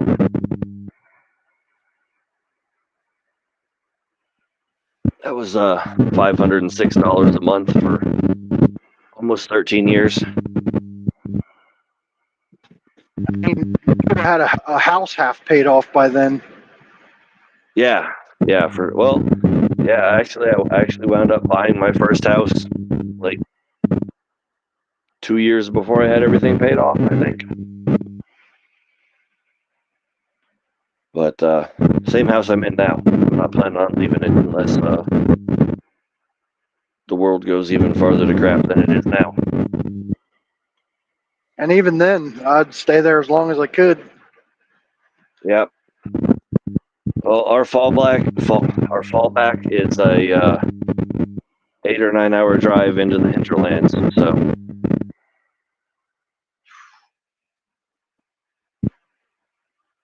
I think I would work on community in my area before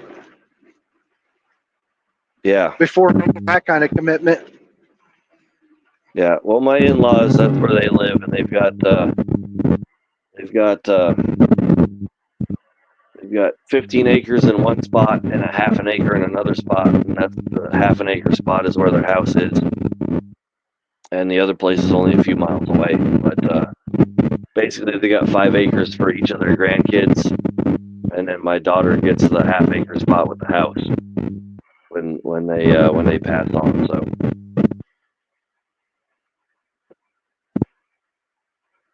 Well, I think if the world goes completely to shit, nobody's going to really care about the property lines out in the middle of yeah, nowhere. So you can pretty much spread in whatever direction you please. yeah. There's amazing how many people have bought land out in this not very exciting neck of the woods. I think you have to invest right now, though, while things are still easy. I mean, there's got to be some sort of infrastructure there. There is. It's almost a town there. They do have a school.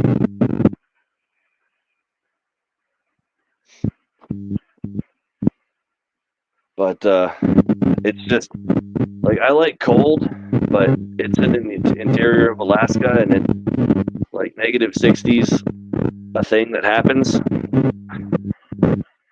I don't like that kind of cold. Like I'll go around in short sleeves down to 0, but -60 is a whole different kettle of fish. Yeah, like that's you can't open your eyes outside kind of weather. Yeah, that's like your car will break if you try and start it if you don't warm it up first. Oh, that's a cool bridge. Tappan Zee Bridge. Oh yeah, I've been over that bridge. All right, there you go. Right outside of New York. If I Yeah. picked you up sideways, you'd see you in New York right now. Gotcha. Yeah, man. Wow, I left there in 2008, and I have not been back since. That's for sure.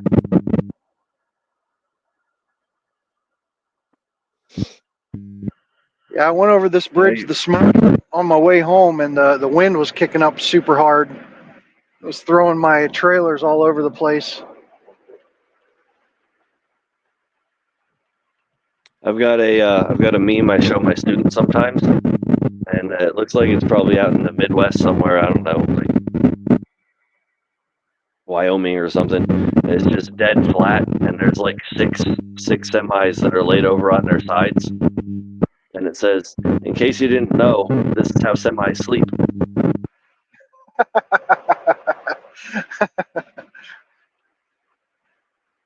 Yeah, the wind out that way will lay you over. You don't even have to be driving. You can just be Yeah. asleep in your cab, and you're going for a ride. Yeah, that's not fun. The first year we drove, I spent my Christmas in a truck stop in Wyoming, like basically snowed in.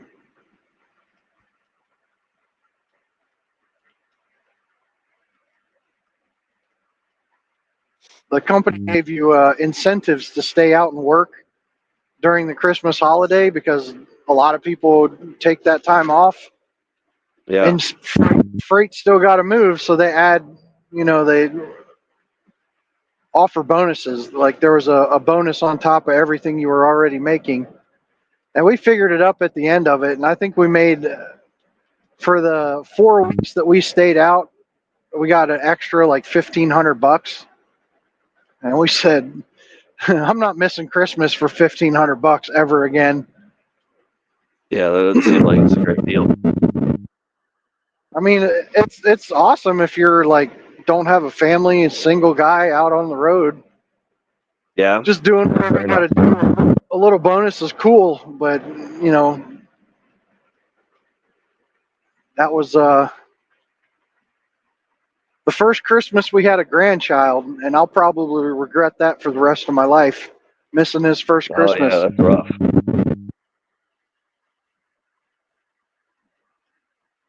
Yeah, that's not worth $1,500.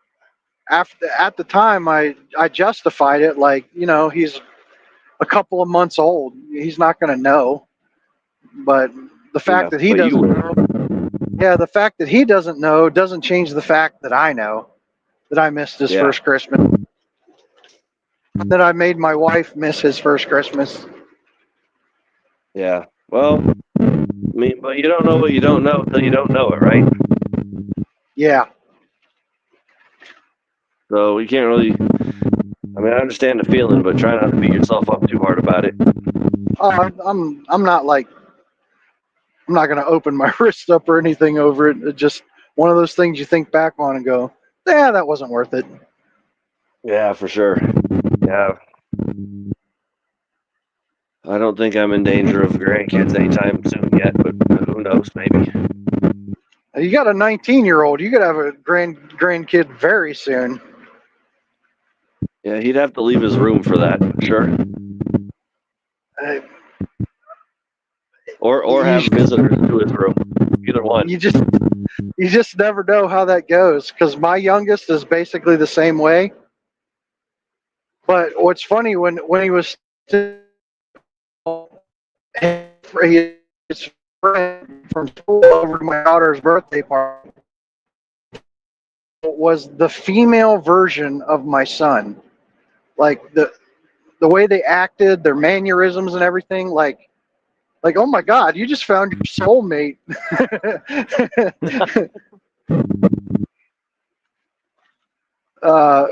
Nothing ever came of it, but I just thought it was funny. You just never know. Like that person is out there waiting for you somewhere. Yeah. That's what I keep telling him. You gotta put yourself out there a little bit to find what. He's like, well, I'm not really looking for anything right now, Dad. I'm like, all right, well, you do you, boss, but I'm just saying. I think that girl ended up getting caught up in that leftist ideology, gender, this, that. She chose one of those and went a different direction. Gotcha. Yeah. And I think it's a lot of spectrum-y kind of people are easily talked into that sort of thing. Yeah. Although I'll tell you from what I see at work, it's the popularity of that is crashing hard among the youth. I mean, when I was growing up, it was goth. You know, it was like black. Yeah. There's like Jinko pants and black makeup and fishnet tops. I think Hey, I'm not saying goth just I'm turned not into saying that. I still have a pair of Jinko pants less than 5 feet away from me, but But are they the real Jinko pants where you could put like a laptop in the back pocket? oh, Or I are had they a just girlfriend in high school that we both wore them at the same time.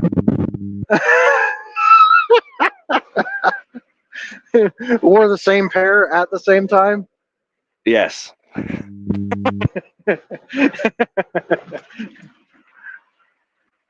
I think it's a fad, and Lord knows what it's going to be in the next 10 years. But there's going to be a whole lot of people who have permanently damaged themselves and can't take it back. Hopefully it'll go back to Jinkos. Yeah, because the goth kids were able just to wipe off the makeup and get a new wardrobe. But these kids have damaged themselves. Yep. Some of them. Yeah. It's been a wild last 10 years, that's for sure.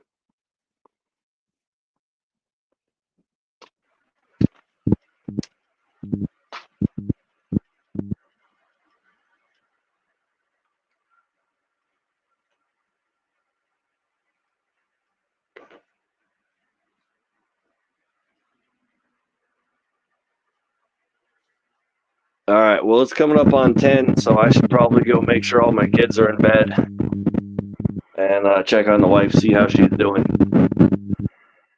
All right. Thanks for showing up. Hey, not a problem. I just I didn't see your Teach- invite for a while, but once I saw it, I jumped on. So Teach me if I'm ever available, what's that? For teaching me about the Great White North. Oh well, the Great White North is Canada. This is the Great Land. The Great White North.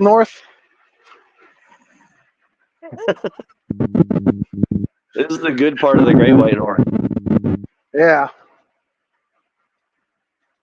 We never had Trudeau over here, so we're definitely better off. I feel like you guys are far enough away from politics up there that none of it would even touch you if anything bad ever happened, for real. You'd think until you realize that a couple of years, well, I guess it wasn't a couple of years ago now, but our governor was selected for vice president. Old Sarah Palin. That woman's a clown. Her whole family are clowns. Holy cow. Yeah, that's the kind of situation. Well, I'm going to let you go right after this, I promise. That's the kind of situation where I feel like they're trying to put on a certain kind of face in public. But if you were just to meet them in a restaurant and have a real conversation with them about, what's happening next Tuesday, I feel like they'd probably just be a normal person. But I would never link the words crackhead and that family together at the same time, but other people would. Okay. I guess I needed to do more research. Yeah, they're special.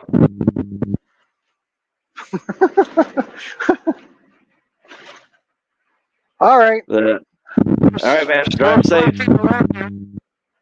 Still 4 people on here. I'm going to shut her down. Always remember, if you fail to plan, you plan to fail. Eat what you prep and then prep what you eat. Or prep what you eat and then eat what you prep. Y'all be nice. Later. See ya.